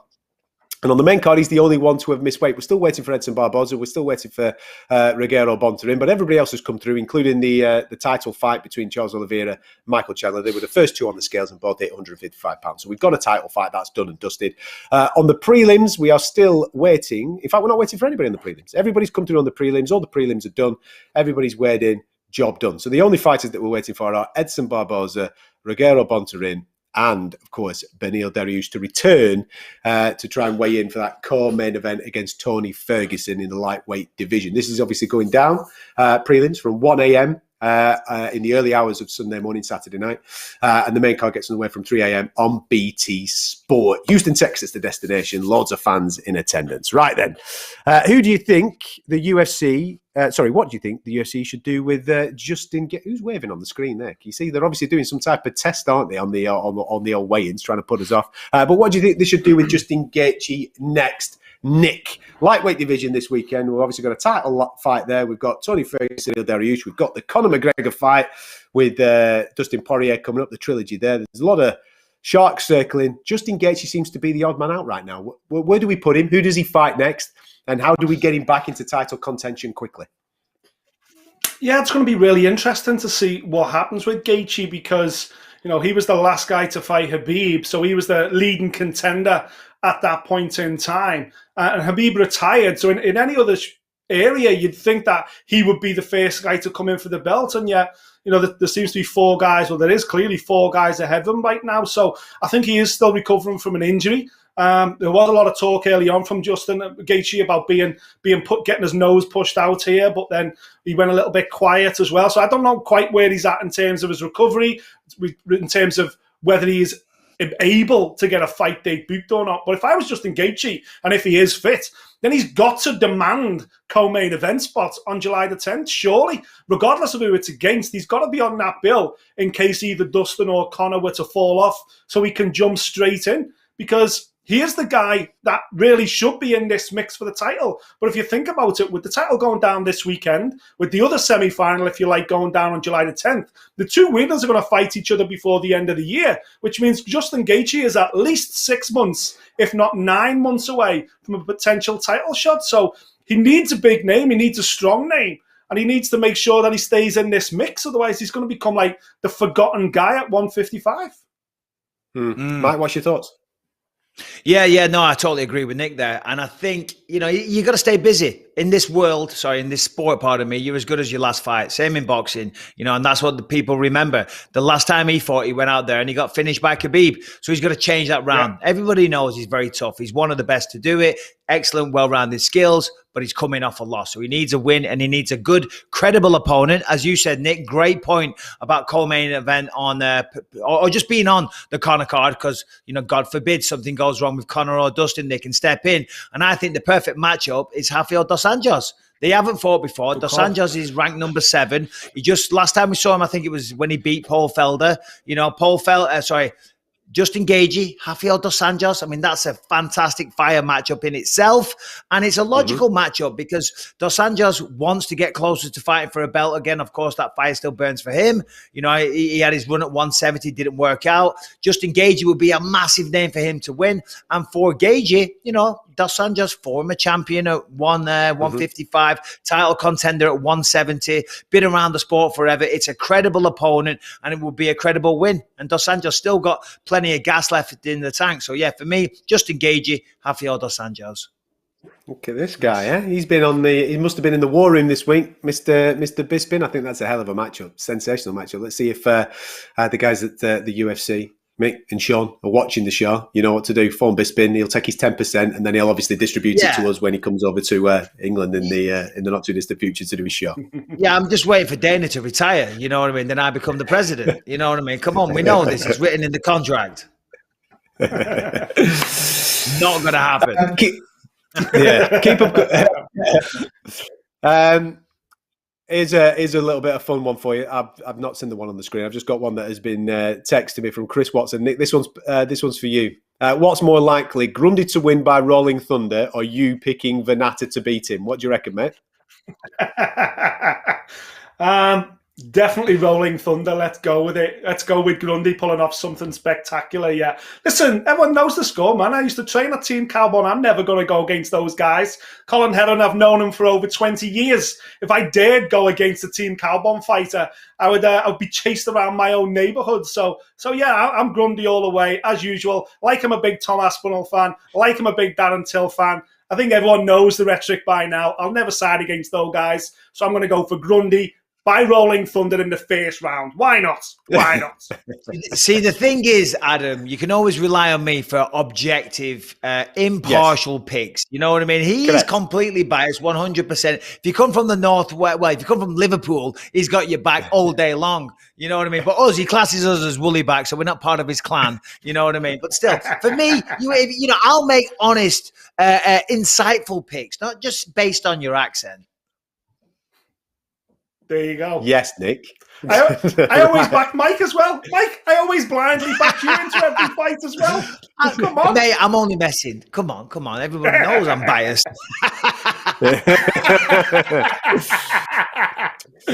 Damn right. Mike, interesting question here on the fight that has been made for 263 between Israel Adesanya and Marvin Vettori, obviously, for the middleweight title. Can Vettori... can they learn anything from the Jan Blachowicz fight that Izzy took up at light heavyweight? Did they take anything from that, and did they see any holes of which they can use in order for themselves to become middleweight champion? Yeah, definitely. I'm not sure if I spoke about this on the last show. So anyway, whatever. Here goes. 100%. So Jan Blachowicz took down Izzy. I think it was the 4th and 5th rounds, controlled him there for a while. But the way he took him down in the center of the octagon. Listen, Izzy is an amazing striker, right? We know that. He's pound for pound one of the best. The things he's done in the octagon are fantastic. And he's had good takedown defense, but he's had good takedown defense against the fence. That gives you something to lean on, right? And it's a lot easier to defend takedowns. When you're out in the open, if somebody shoots a double leg or whatever it is and they run through you, you don't have the fence to lean on. And then therefore, You go down. And then it's way harder to get back to your feet, because if you're by the fence, you use the fence to lean on. It's a wall. You lean on it and you work your way up. When you're out in the middle of the octagon, you can't do that. So if I'm Marvin Vettori, we saw him against Kevin Holland. He went out there and he used a lot of wrestling himself there. So he's going to see that win against Blachowicz, right? Blachowicz against Adesanya. With respect to Adesanya, I thought even though he got his purple belt recently, the ground game was a little bit lacking, if I'm honest. He's a great striker. He can't be great everywhere, so he's a great striker on the floor. He was a little bit lacking. He couldn't get back to his feet. So if I'm Vettori, I'm working on my double leg takedowns in the center of the octagon. Against the fence, we saw. If you look at training footage of Adesanya, you see in the gym, they're all taking it in turns. Everybody does that. They're wall drills. Everyone knows how to defend the takedown for the most part in the against the fence. But in the wide open, it all comes down to timing. And if they come up high with the hands and then they shoot low and go around the legs and you're out in the open, you're going to hit the canvas. So if I'm Marvin Vettori, that's what I'm working on all day long. Should be, listen, it's an interesting fight. That's obviously the headline of UFC. That was smart advice. You guys are supposed to be more impressed. Okay? Very good. I'm making notes. I'm busy making notes. I'm learning here. Yeah, come on. Oh, all right, Professor. Yeah, we took it down. Don't you worry. We've taken the notes. Gold star, Michael. Go on. Send him his gold. No, listen. Mike wants his gold star. Send him his gold star. Send it him. Listen, I just gave you some like keen insight that only a fighter could give you. But you guys just sat there and went, yeah, he's waffling on again. I'm like, dude, if Marvin Vettori sees this, he's going to text me immediately and go, oh my God, that is the key to the door, Mike. That is the secret. I just gave it away for free on BT Sport. I'm not even charging for this. I don't even get paid. Listen, you plugged your toe, mate. You are getting paid, so don't be giving us any of that nonsense. Oh, dear. Listen, I just want to quickly look ahead whilst we're waiting for a few fighters to get stuck in here. We've got an interesting fight in bantamweight next weekend between Cody Garbrandt and UFC Lightweight contender taking on Rob Font. Is back. I'll come back to that in a minute because Beneil's back. For those that haven't been with us from the start of this, Beneil Dariush did weigh in earlier on, originally 157, took the kecks off, hit 156.5. He's obviously gone away now, done whatever he's got to do to try and remove that final half pound. This is obviously the co-main event against Tony Ferguson. Tony Ferguson's been through earlier on, came in at 156. The official weight for Beneil Dariush. And there you go. At the third attempt, without the kecks on, he's managed to come through. So we're just waiting now for Rogerio Bontorin, and we are waiting for Edson Barboza to weigh in. The other two fighters from the whole card to weigh in. Everybody else has been through, but there has been issues, hasn't there, Nick, throughout the course of today, it seems, with the scales. Grundy weighed in. He was the third on the scales this morning. Originally weighed in, it was over. He took his kecks off, and he hit it on the nose. Quite a lot of fighters have needed the towel, or the cover, should I say, in order to make weight. Yeah, and again, it just makes me feel like the scales out front are not quite the same as the scales that are backstage. Division, and thankfully, we're getting a late push on it now. Card tomorrow, Edson Jr. Barboza. Listen, it's no surprise that Barboza's late to the scales, because how does this guy make featherweight? He's absolutely massive. Yeah. Obviously but look at that face. Contender. I mean, if they're ever going to do a remake of He-Man, he's being cast as Skeletor immediately. Yeah. He does look like The Walking Dead. Yeah.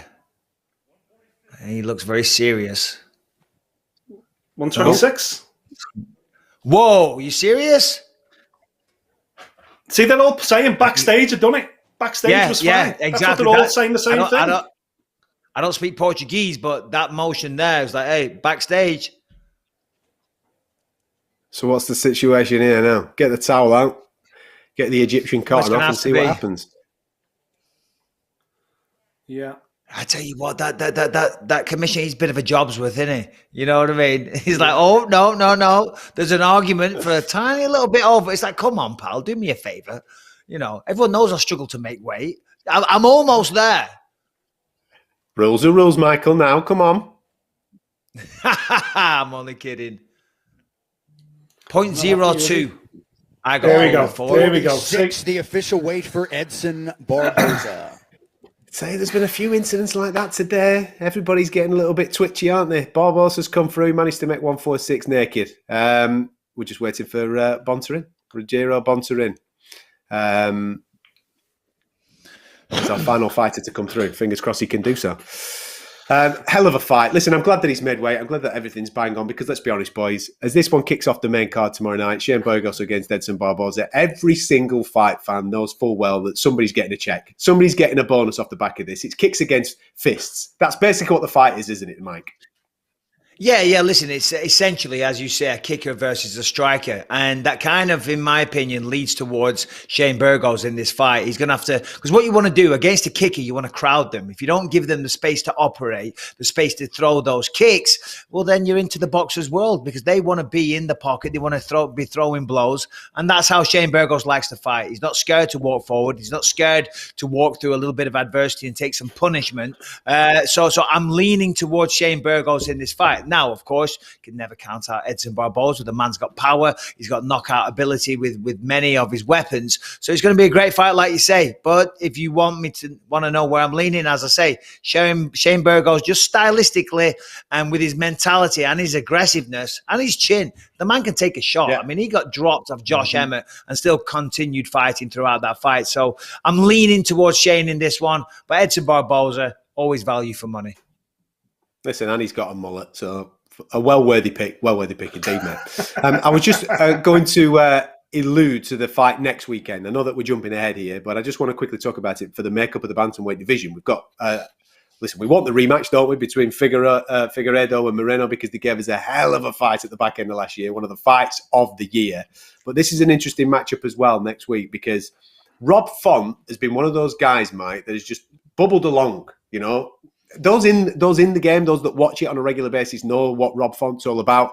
Maybe those on the outside that just dip in every now and again don't necessarily know who this guy is. They will have heard of the former champ, Cody Garbrandt.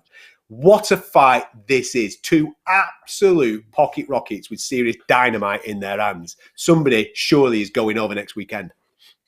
Yeah, this is a fantastic fight. I mean, I just said a moment ago, Barboza and Burgos, they are a kicker versus a boxer. Well, this is 2 boxers, essentially. I mean, both guys are well-rounded mixed martial artists, but they get the job done with the hands. Last time we saw Rob Font, beautiful knockout. I think it was early in the second round. Might have even been first round against Sergio Moraes. And he just, a fantastic win. And we know Cody Garbrandt, the former champion, looked amazing against Rafael Assunção. It's a great fight. Someone's saying there who wins. Matty wants to know. Unfortunately, I can't give you an answer because I'll be calling that one. I'll be commentating that one at the Apex next week. And so, Nick, I'm going to put you on the spot. Over to you. Cody Garbrandt. Yeah. Over to Rob you, Mr. Font. Peet. Come on, Professor. I think it's a great fight. It's a great fight. Both these guys absolutely love to stand and bang.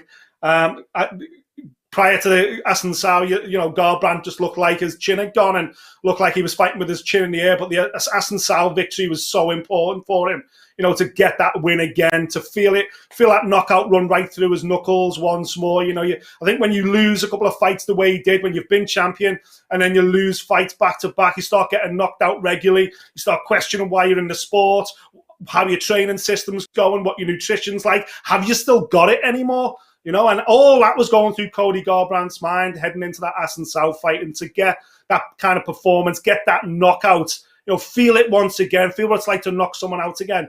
I think Garbrandt's just red hot again right now. So I'm going to side with Garbrandt, but I tell you what, similar to the main event this weekend, it's a flip a coin job because Rob Font's been waiting for this kind of opportunity his entire career. Yeah, I just want to piggyback on that, Adam. Yeah, go for it. Because Garbrandt, I mean, he had to change his style, didn't he? Because he was all out action every time he fought, but he would just always allow himself to get into these firefights, where he would stand and trade with his opponent and they were both just swinging. And that's awesome to watch.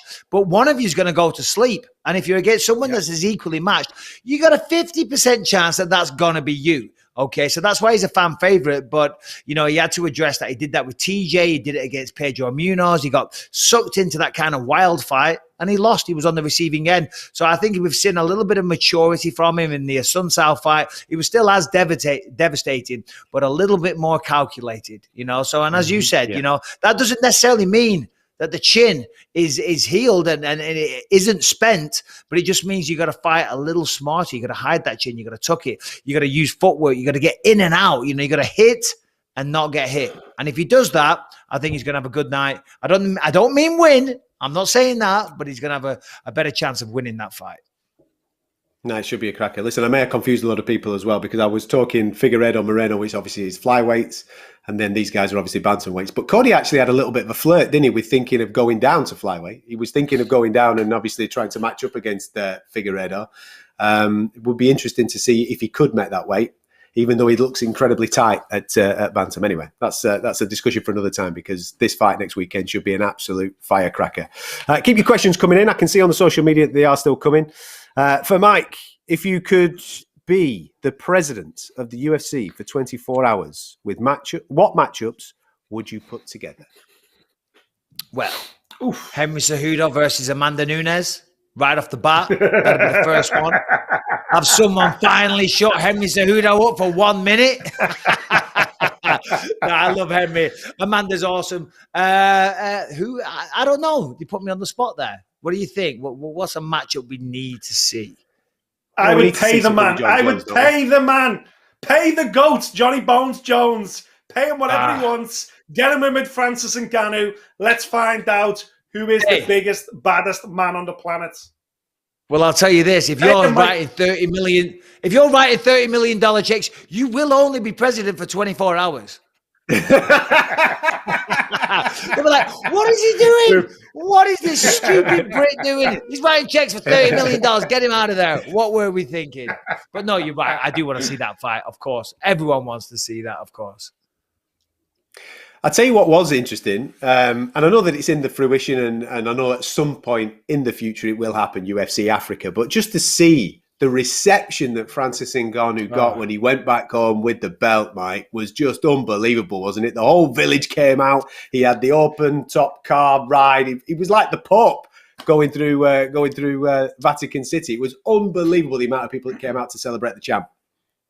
Yeah, it was beautiful. It really was, you know, and we're seeing that a lot now as well. Jairzinho Rosenstruck, he's got tremendous receptions. I know Valentina Shevchenko, when she went back, same thing for her. And it's just a sign that the sport is growing so big all over the world, and people are really getting behind the fighters. I was always very lucky. The people of the UK always gave me tremendous support, and it's so nice to see that from other people. And certainly for Ngannou, coming from Cameroon, I've never been there, but you know, what I'm led to believe, it's kind of a poorer country, if you will. But they really got around this man. He's the heavyweight champion. I think he's going to remain the champ for a long, long time. They know they've got a star. He's one of their own. He's a man of the people, and it's just beautiful to see. It really is. What a story. Yeah. And look at that. 50, is that the vote? 50-50. Bang on, 50-50. Wow. That's impressive. It's accurate. And that shows you what... It sums up the fight, but it's incredible that we are absolutely, divided. And I can't really argue with that either, because I can see Chandler winning by knockout. I can see Oliveira winning by submission. I can see this fight going in the first. I can see this fight going to the judges. I can see it ending any which way but loose. So I'm not surprised, really. Viewers are split 50-50, because it truly is. I said it earlier this week. This is as good as MMA gets. Okay, it's the number 3 guy against the number 4 guy for the vacant belt. But I stand by that assessment. These guys are at the very top of the sport. This is as good as MMA gets. Yeah. It is a very, very close fight. For Charles Oliveira, for him to win this, he's got to walk him down. He's got to try and put Chandler on the back foot. Wrestlers don't fight too well like that. Chandler is a wrestler first, turned into an MMA fighter, so the striking is secondary. You put him on that back foot, a lot of people fall apart. Only a select few can fight going backwards. That's a true skill in itself. If Oliveira walks forward, because he's not going to be scared of getting taken down, walking forward, get him in the clinch, use a lot of knees, elbows in the Muay Thai, and just try and make it a scrappy fight in the pocket, in the clinch. I think that really favors Oliveira. Oliveira. And of course, if it hits the ground, Oliveira's leaps and bounds ahead. But on the flip side, if Michael Chandler can control the cage, control the action, control the pace and the range of the fight, stay on the outside, get in and out with the fast footwork and use that boxing, I mean, that's his path to victory as well. And it all comes down to who can implement their strategy better than the other. And that was a conversation killer. No, we got a taste of it though, Mike. The fight we got the other week, which was the Gregor Gillespie against Ferreira fight, very similar again. Gregor Gillespie, outstanding collegiate wrestler. Ferreira, outstanding jiu-jitsu fighter. And what happened was the wrestler just ground it out on the ground, took him to the well, basically made him quit, made Ferreira quit, emptied his gas tank, just drove.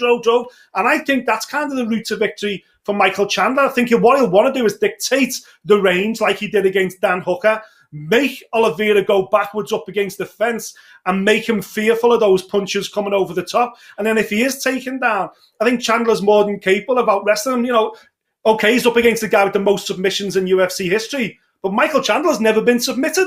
So he's confident anyway. Yeah. It's not like he's going to be scared to go to the ground with Oliveira. So I think these two guys just balance each other out so well. And Mike, I'm sure you'll agree, the one skill that is fundamental to success in this sport is wrestling. And that is Chandler's bread and butter.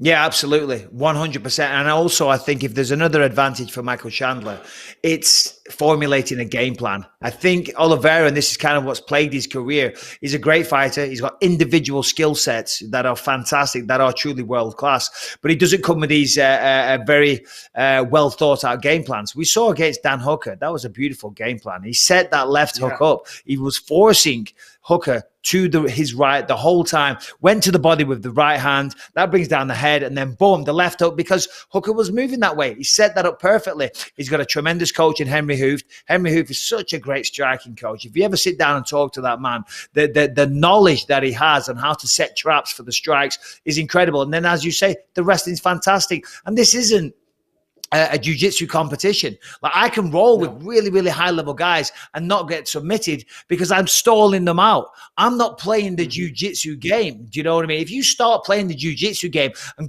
getting risky and going for submissions and trying for triangles and things like that, they'll defend the triangle, then they'll pass the guard, and it opens the world up. But if you play like the game of a wrestler, you get in the guard and you control the biceps and you bury your head and you boom, boom, boom, boom, and then you go back to a safe position, you can stall out a jiu-jitsu guy all day long. And we've seen people do that to Charles Oliveira in the past. Yeah. Look at Paul Felder. Paul Felder banged him out with elbows from the guard, if I'm not mistaken. Don't tell me that Michael Chandler hasn't looked at that and thought, well, with respect to Paul Felder, if Paul Felder can do that, then why can't I? Paul Felder's a great fighter, but he hasn't got the wrestling pedigree that Michael Chandler has. So, yeah, that is definitely going to be a part of the game plan.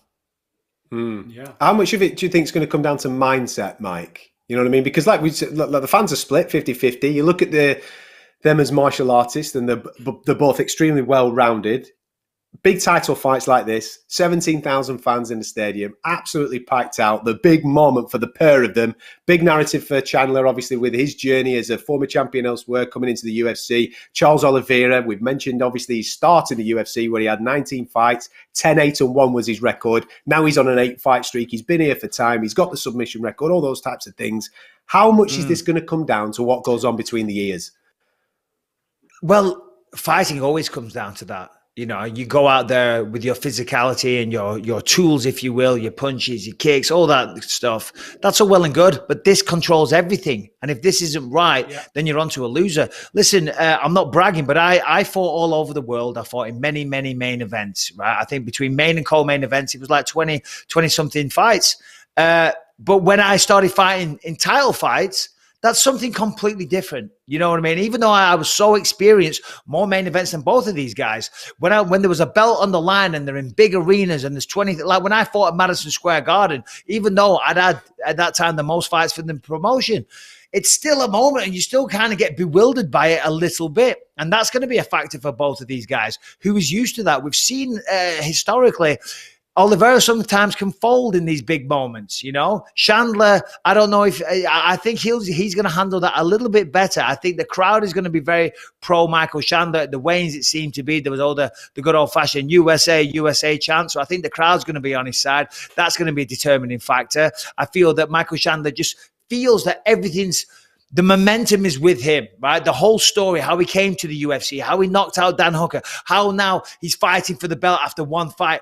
You know, that will say to him, this is my destiny. This is my moment. I was always destined for this greatness. Now, of course, Charles Oliveira has to think the same thing. You say, oh, I came a long path. I deserve this after all this time. So there's different ways of deciphering it. You know what I mean? But the mind controls everything. And if that gets a little bit weak for whatever reason, then that person is going to lose that fight. It's going to be a cracker. This is only Charles Oliveira. This is Charles Oliveira's third career main event. That's all. He's only been top billing 3 times. This is the 3rd time. I think Michael Chandler's already done 9 main events in his career, and he's been to the championship rounds 4 and 5, on 4, 5, maybe even 6 occasions in that time as well. Charles Oliveira's never walked out in the octagon for round number 4. He's never been past 3 rounds. So these are a lot of things going on that Oliveira's lacking in experience against Michael Chandler. But I read a great article this week, one of the Brazilian journalists, a real background piece on Oliveira, his journey. You know, at the age of 9, he spent 2 years in hospital. They said he'd never walk again. They said he had all kind of heart problems, ankle problems. At the time, he was a budding footballer. He's from the same region of Brazil where Pelé and Neymar came from. He wanted to be a footballer. And it was after those 2 years, they put him on heavy medication and he got into jiu-jitsu. And at the age of 18, he decided himself, no more medication.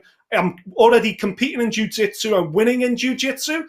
And he's absolutely run with it from there. So this is a guy that's come from adversity. Yes, he's lacking big-time fight experience, but the narrative is there for Charles Oliveira to put Brazil back on the map in terms of UFC championship. He's been there, done it, wore the T-shirt. He's paid his dues. But I still can't get away from the fact that when you're around Michael Chandler, it feels like you're with the UFC champion. Does that make sense? Speaking to him, watching the way he deals with the media, watching the way he carries himself. It's like he's the champion already. He just hasn't got the belt yet. Yeah, well, exactly. I mean, that's, you know, as I said, he does feel like this is his destiny. And he's kind of carried himself like that from day one. I mean, right from the get-go, he was talking about being on the McGregor card and then he was holding out for the Khabib one. He was only attaching himself to the biggest moments, you know, and I don't know whether that was down to the UFC, down to him, down to his management, but it was really smart to be the backup for Khabib. Then it was really smart to be the co-main event. And it's all been very, very well orchestrated for him. And now here we are, he's fighting for the belt. So as I said, that's going to enforce all this, you know, these the grand ideas that he has in his mind. This is only going to reinforce that. Now, on the flip side, you could make an argument. I'm not saying this. You can make an argument that Charles Oliveira, there's a reason why he's been in the UFC 11 years and only had, was it 2 main events that you said? There's a reason why he's been stopped several times. You know, now I said at the top of the show, and I do stand by this, I think we're seeing a change in Oliveira. I think something has clicked. I think something mentally has clicked. He truly believes in himself. And as you say there, he went through tremendous adversity as a child, you know what I mean? So the fact that he's even here, that shows how mentally strong that he is.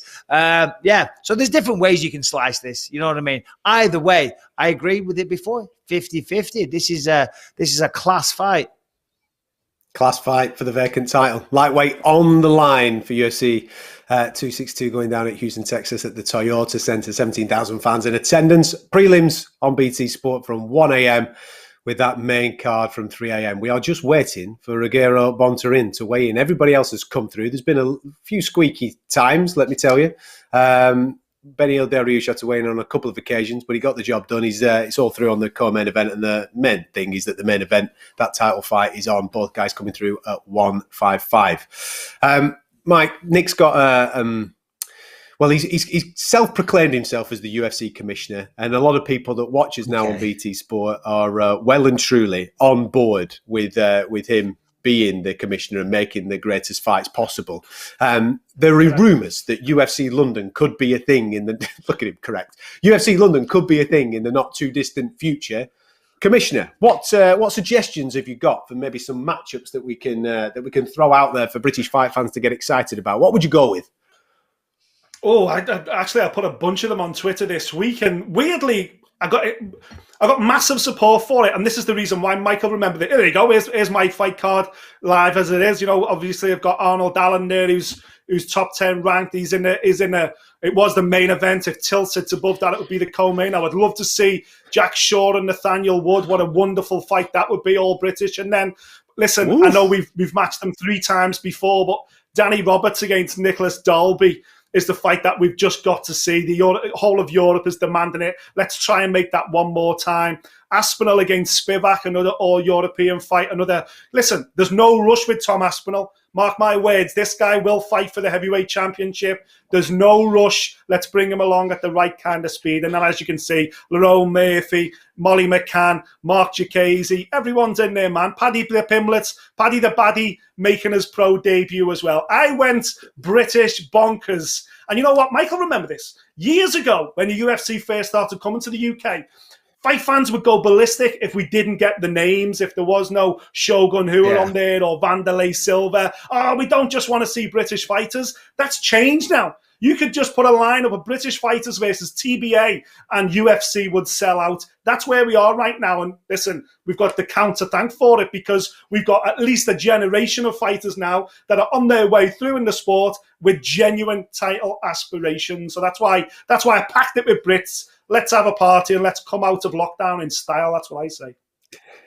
Yeah, well, it's lovely to see, isn't it? I mean, the amount of talent that you could even pick to go with, to make pretty much an entire fight card. It just shows where we're at in terms of mixed martial arts in this country, growing all the time. And I always say we're going to have another champ. I think Darren Till or Leon Edwards is they're the front runners for that. But we do like to see some stars on there as well. Not that I'm saying they're not stars, but a little international flavour. Some of the big names. I feel that the passionate fans in the UK deserve that as well. But you're right, though. UFC 70, it was the first time they came back after the brawl in the hall at UFC 38 and a half. It was Andrei Arlovsky versus Fabrizio Verdum. Who else was on there? There was Mirko Krokop versus Gonzaga. You know what I mean? I thought Elvis Sinisic from Australia. It's truly international affair. But yeah, now it's predominantly a lot of Brits on there, which is awesome to see, as I said. But still, I would like to see some of the, just for the UK fans, that when they come and they part ways with the hard-earned money, they got to buy a ticket, they got to go down to London, they got to stay in a hotel. You want to see some of the stars as well. Right, I've got one for you. Nick, just to add to it. Now, listen, I don't want to jump all over your commissioner thing, right? But I kind of like this fight in the light heavyweight division. Yuri Prochazka against Alexander Rakic. We could put that on there for a nice little bit of European flavour, granted, but 2 big stars in the light heavyweight division. Stick that in. Okay, yeah. Nick, we'll have that. Sign that up. Yeah. Sign that up. Adam's coming for your job by the sound of it. That is a proper matchup. And that's a logical matchup for the pair of them as well, because Rakic and Prochazka, I mean, they're putting Eastern Europe on the map. And, they're both touted to be, potential champions down the line. And then, of course, you got the Polish guy, you got the Polish governor, Blachowicz, at the top of the pile as well. So fair play to all those guys, really putting Europe on the map. Well, just on that, Mike, check this out. There's a real possibility. I mean, in other organisations, we have seen 60,000 people attend mixed martial arts events in Poland, haven't we? Places like Gdansk and Warsaw, it goes crazy for KSW. Now, we have a Polish champion at the moment in Jan Blachowicz, and he's going to be taking on Glover Teixeira. If he manages to come through that fight and he's still the champion, imagine him against the man from the Czech Republic, Yuri Prochazka, on the board. Let's do it on the border. Let's do it on the Czech-Poland border. 60,000, mate. It would be the most crazy event in Eastern Europe ever, I think.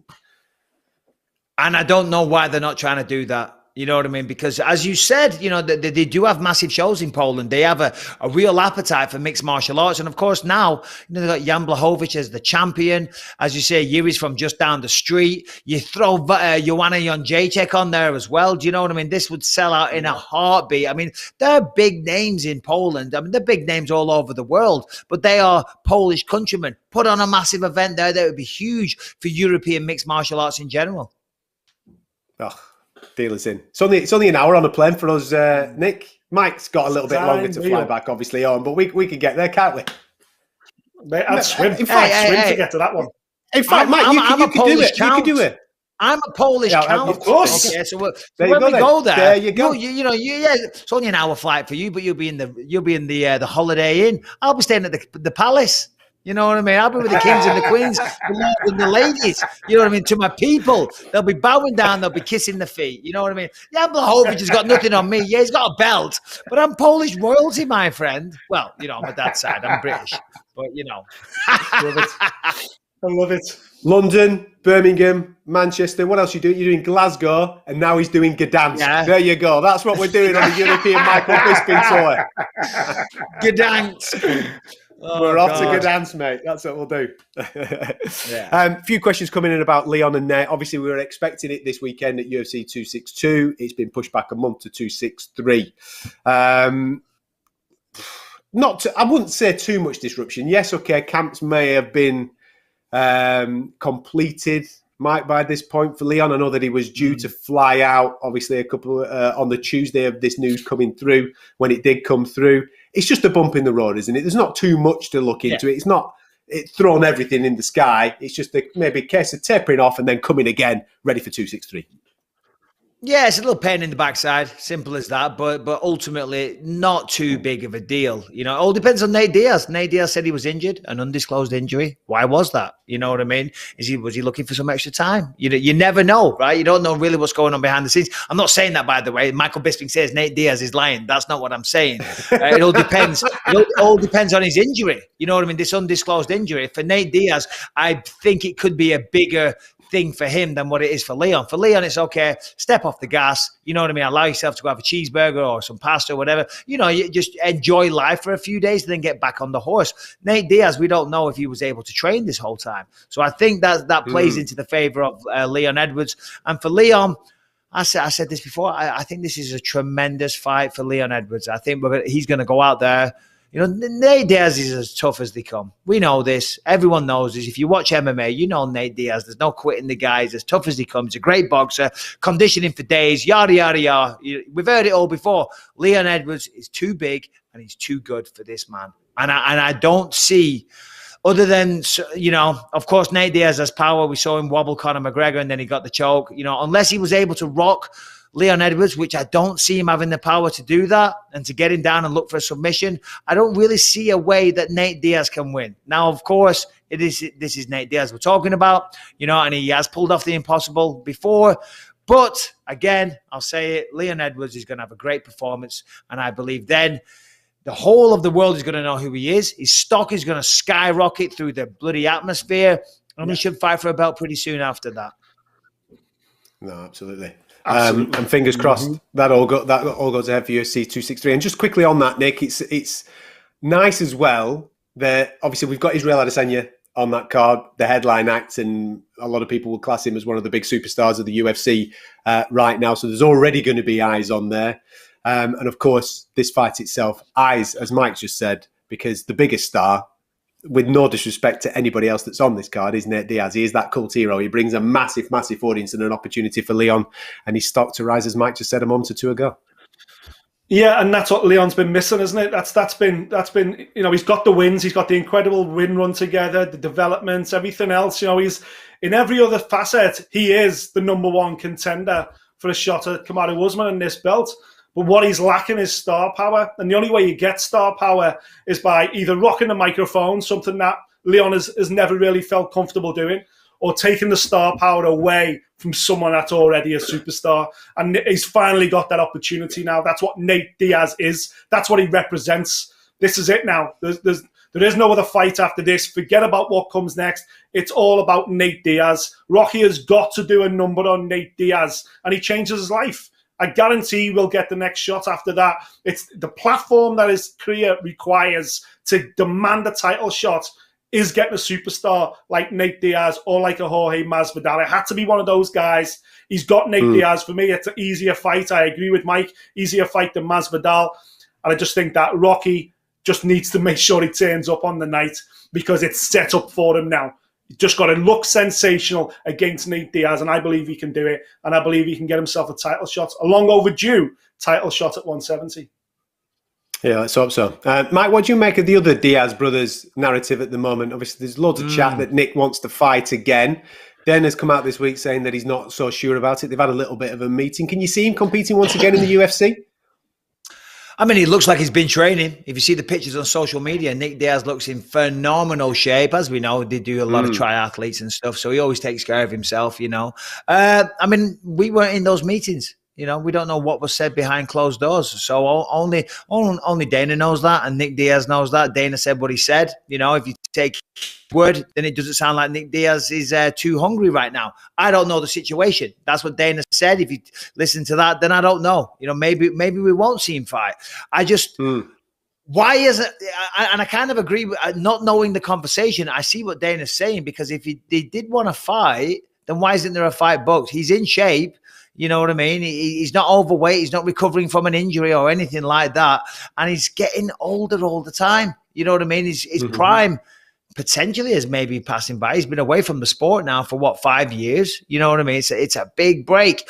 Is that fire burning? I don't know if it is. The fact that he was away for 5 years, that kind of lends toward what Dana said as well. Anytime someone takes, when was it? 2015, I believe, the last time he fought, right, against Anderson Silva. 6 years ago. Do you know what I mean? That's a long time. So I can understand Dana saying what he wants to say, because if you want to fight, if you really want to fight, you go see Dana. He's sitting in his office. Of course, you got to come to terms on the money and things like that. But it's not that hard to get a fight. UFC are putting fights on every single weekend. They know Nick Diaz is a star. It's not like they're paying him peanuts. You know what I mean? But there still isn't a fight happening. So I don't know. It's frustrating as a fan, because I love watching Nick Diaz fight. I mean, look at that fight he had with Paul Daly in Strikeforce back in the day. Yeah. What a fight that was. You know what I mean? The fight he had against Anderson Silva, won me over for life there, lying on the floor, taking naps. Just fantastic. You know what I mean? So I want to see Nick back in there. I hope it happens. Who do you want to see him against, Nick? Because the only thing that keeps flashing in my head is Jorge. Let's do Masvidal. Let's do it, man. Masvidal versus Nick. Well, the beauty of that is, boom, we've got ourselves a title fight, because who else can Masvidal defend that BMF belt against? Nick Diaz is the epitome of the BMF belt. So I think straight away you match that up, you put that belt on the line, and that's a main event. That's a pay-per-view main event anywhere. I don't care if he's been out for 6 years. It's pay-per-view main event. But one thing I've learned over the last 6 years, whenever talking about Nick Diaz, is calm down. Don't get too excited. He's never going to fight again. That's what's going through my mind. Calm down. Don't get excited. He's never fighting again. But God, imagine if he did, it'd be wicked. If Nick Diaz is to fight again, I want to see him fight Rogerio Bontorin, because I've been sitting here for hours now. I had 3 coffees this morning. 3 coffees, right? I've had a cup of tea. I've had about 5 glasses of water, and I am holding my little pee-pee. Okay? I'm like, Rogerio, we got to get this show on the road, because you're trying to lose water, and I'm going to pee myself in a minute. So if this man doesn't hurry up, I'm telling you, I'm going to have an angry word with him when I catch up with him. For those that are just joining us, we've got 17 minutes left of the allotted time. 17 minutes. Hold on to it, Mike. I think he's going to make you wait, the fella. Everybody's come through, but Rogerio Bontorin, who is fighting, obviously, match now. Everybody's been through. The main events come through. They were on the scales first and second, weighing in at 155 pounds apiece. So we've got a vacant lightweight world title fight. The co-main event came through eventually, with Beneil Dariush having to attempt on 3 occasions to hit the scales, but he ended up doing it, having spent a little bit of time to lose a bit of extra weight. And that's been kind of the narrative throughout the course of these early morning weigh-ins, where people have required the towel, the screen, in order to hit weight. Maybe there's a little bit of discrepancy between the scales in the main room compared to what they're using in the back. But so far, everybody's come through on green. Everybody's good to go for the fights tomorrow night on UFC 262.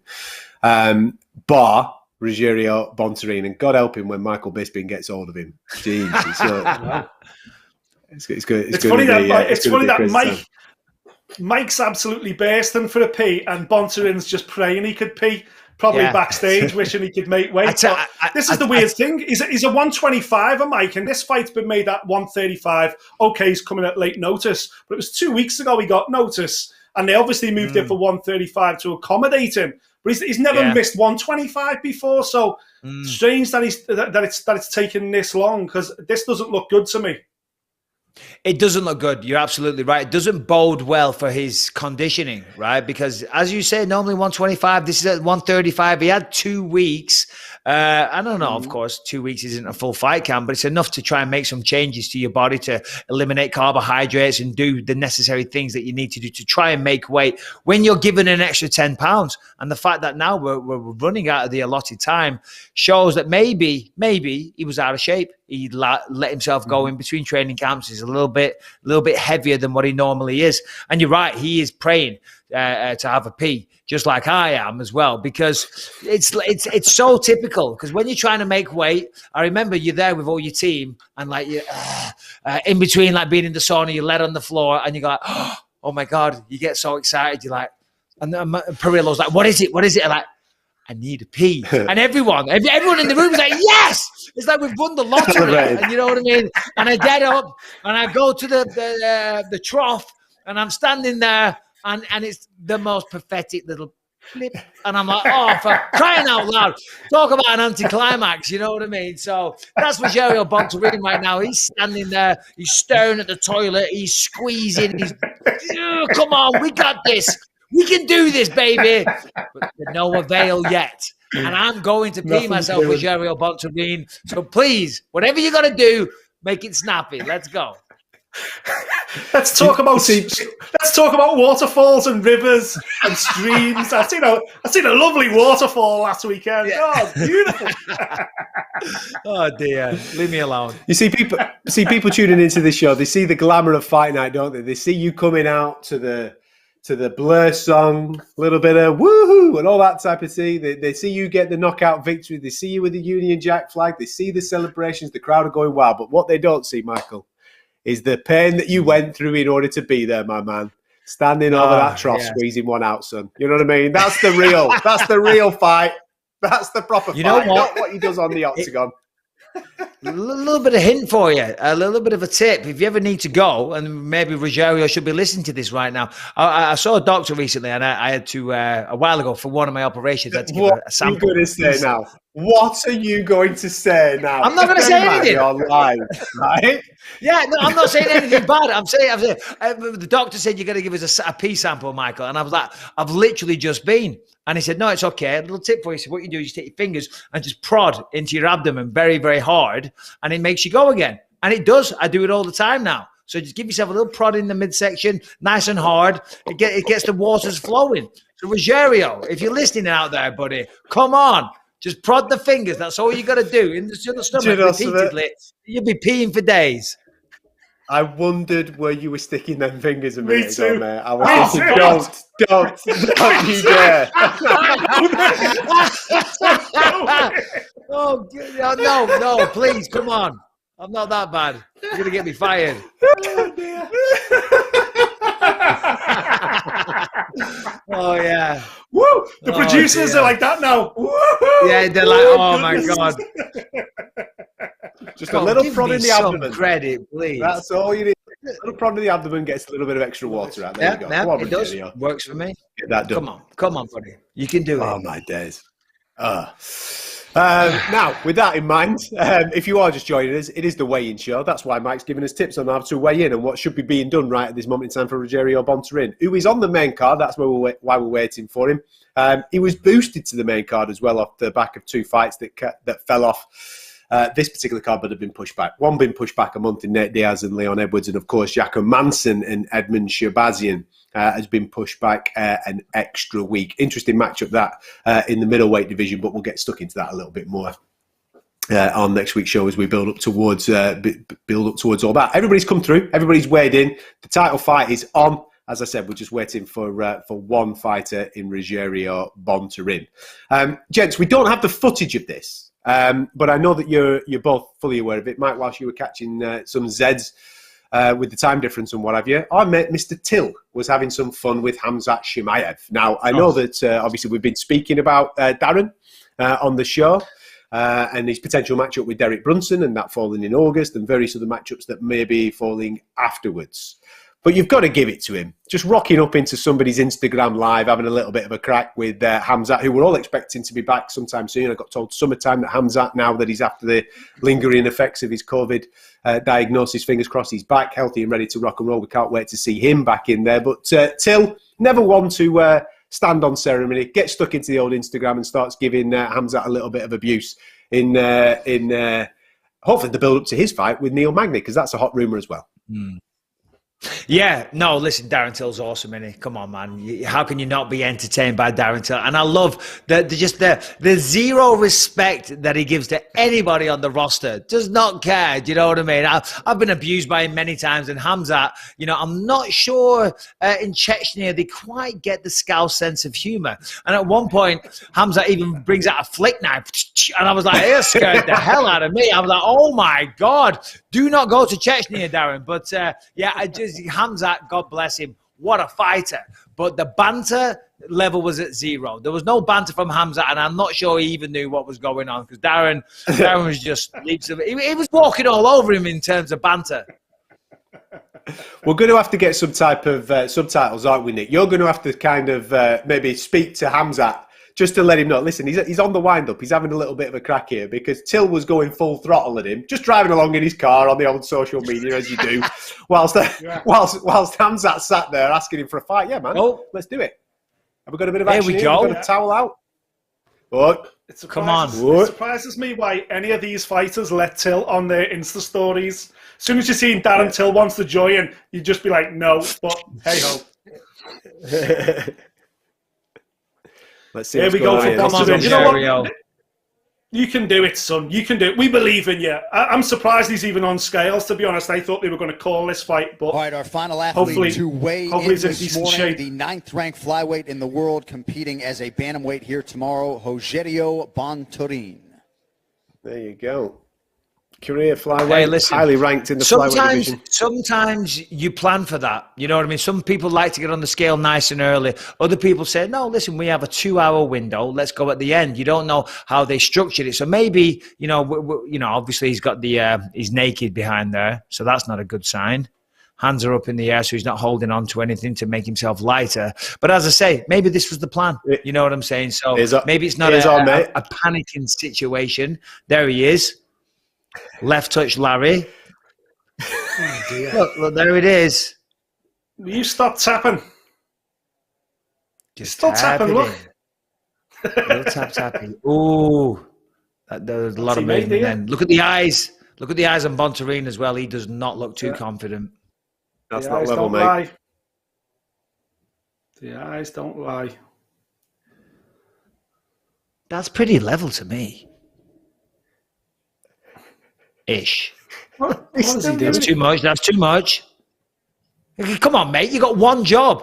You can't even do it. This is unbelievable. That's too much. That's too heavy. 127. That's too heavy. What's he given? 137 for Rogerio. 137. 137. See the way the thing was going down, though. If I was his cornerman, I'd have an issue with that. It should not be trending down. It should be completely in the middle. And that looked like it was a little. Rogerio Bontorin will have the option. Maybe I'm wrong. Maybe I'm wrong. Hour to cut the final pound if he so desires. So he's been given an extra hour to cut the weight if needed. Don't worry, Mike. We'll let you go for the week. We're not staying. This is going to be funny. We're not staying for an hour. Watching Mike. Watching Mike's moving around for the next hour. Hey, listen, the dogs that I have, they're peeing all over the bloody house anyway, so I'm just going to let it go. I'm just going to have one right here. Love it. I love it. There he is. Should be the fact he's posing on the scales. Yeah, the fact he's posing on the scales makes me think he's resigned himself to staying at that weight. Yeah, so listen, I was trying to put a positive spin on it. I was trying to say, you never know, maybe this was his plan. But looking at that, he's resigned himself to the fact that, I've missed weight. I'm going to give up 20 or 30% of my person. Let's just focus on getting the win now. I mean, that's all you can do to salvage this situation. As a professional, you're going to turn up on weight, in shape. He hasn't done that. Hopefully he's in shape. And I wish him the best of luck. Shall we make him wait an extra 5 minutes, Nick, or shall I wrap the show up now? What do you reckon, mate? He's desperate. So your call, Nick. I just want to talk about this all day. I just want to talk about this waterfall I seen last week again. It was beautiful. Yeah. Well, it's funny you should say that. I'm getting a new water feature in the garden put in at the weekend. You know what I mean? It's nice. An angel. You've seen him. Hey, lads, shooting a little bow and arrow, just having a pee. Well, mate, what do you need a water feature for? You live in Blackburn. Just walk outside. You're going to get absolutely soaking wet. And on the flip side, mate, as soon as we hang up, I'm going to be led by the pool, getting my sun cream on. You know what I mean? Just popping up my tan. So, lads, enjoy the rain. Enjoy the cold weather. You're welcome. Love it. Who am I kidding? Anyway, touche. I've only got tarmac outside my house, mate. There's no back garden, like you said, Blackburn. Anyway, let's wrap it up. It's been a cracking show, gentlemen. Pleasure as always to be in your company. Just a quick reminder for everybody that is still watching this. The prelims start at 1 a.m. on BT Sport for UFC 262, with the main card getting underway from 3 a.m. in the morning. Everybody's come through on weight, bar Rogerio Bontorin, who you just saw there at the end, who came in at 137 pounds, the only person to miss weight. A couple of little weird ones as we went through, but everybody ended up hitting the weights that they needed for their respective fights. And the most important one is that vacant lightweight world title fight. 5 rounds to crown a new champion. Charles Oliveira taking on Michael Chandler, both guys coming in at 155 pounds on the money, and it is set to be an absolute cracker. The Toyota Center will be packed to the rafters with 70,000 people at Houston, Texas. The noise will be massive, but who's going to be the new king? Who's going to take the mantle on from Khabib Nurmagomedov? You're going to find out on BT Sport. Oliveira is on a serious rise. The most submissions in UFC history. He is a finisher. Michael Chandler! He is a serious threat. A lot of high stakes here. We got a fight, ladies and gentlemen.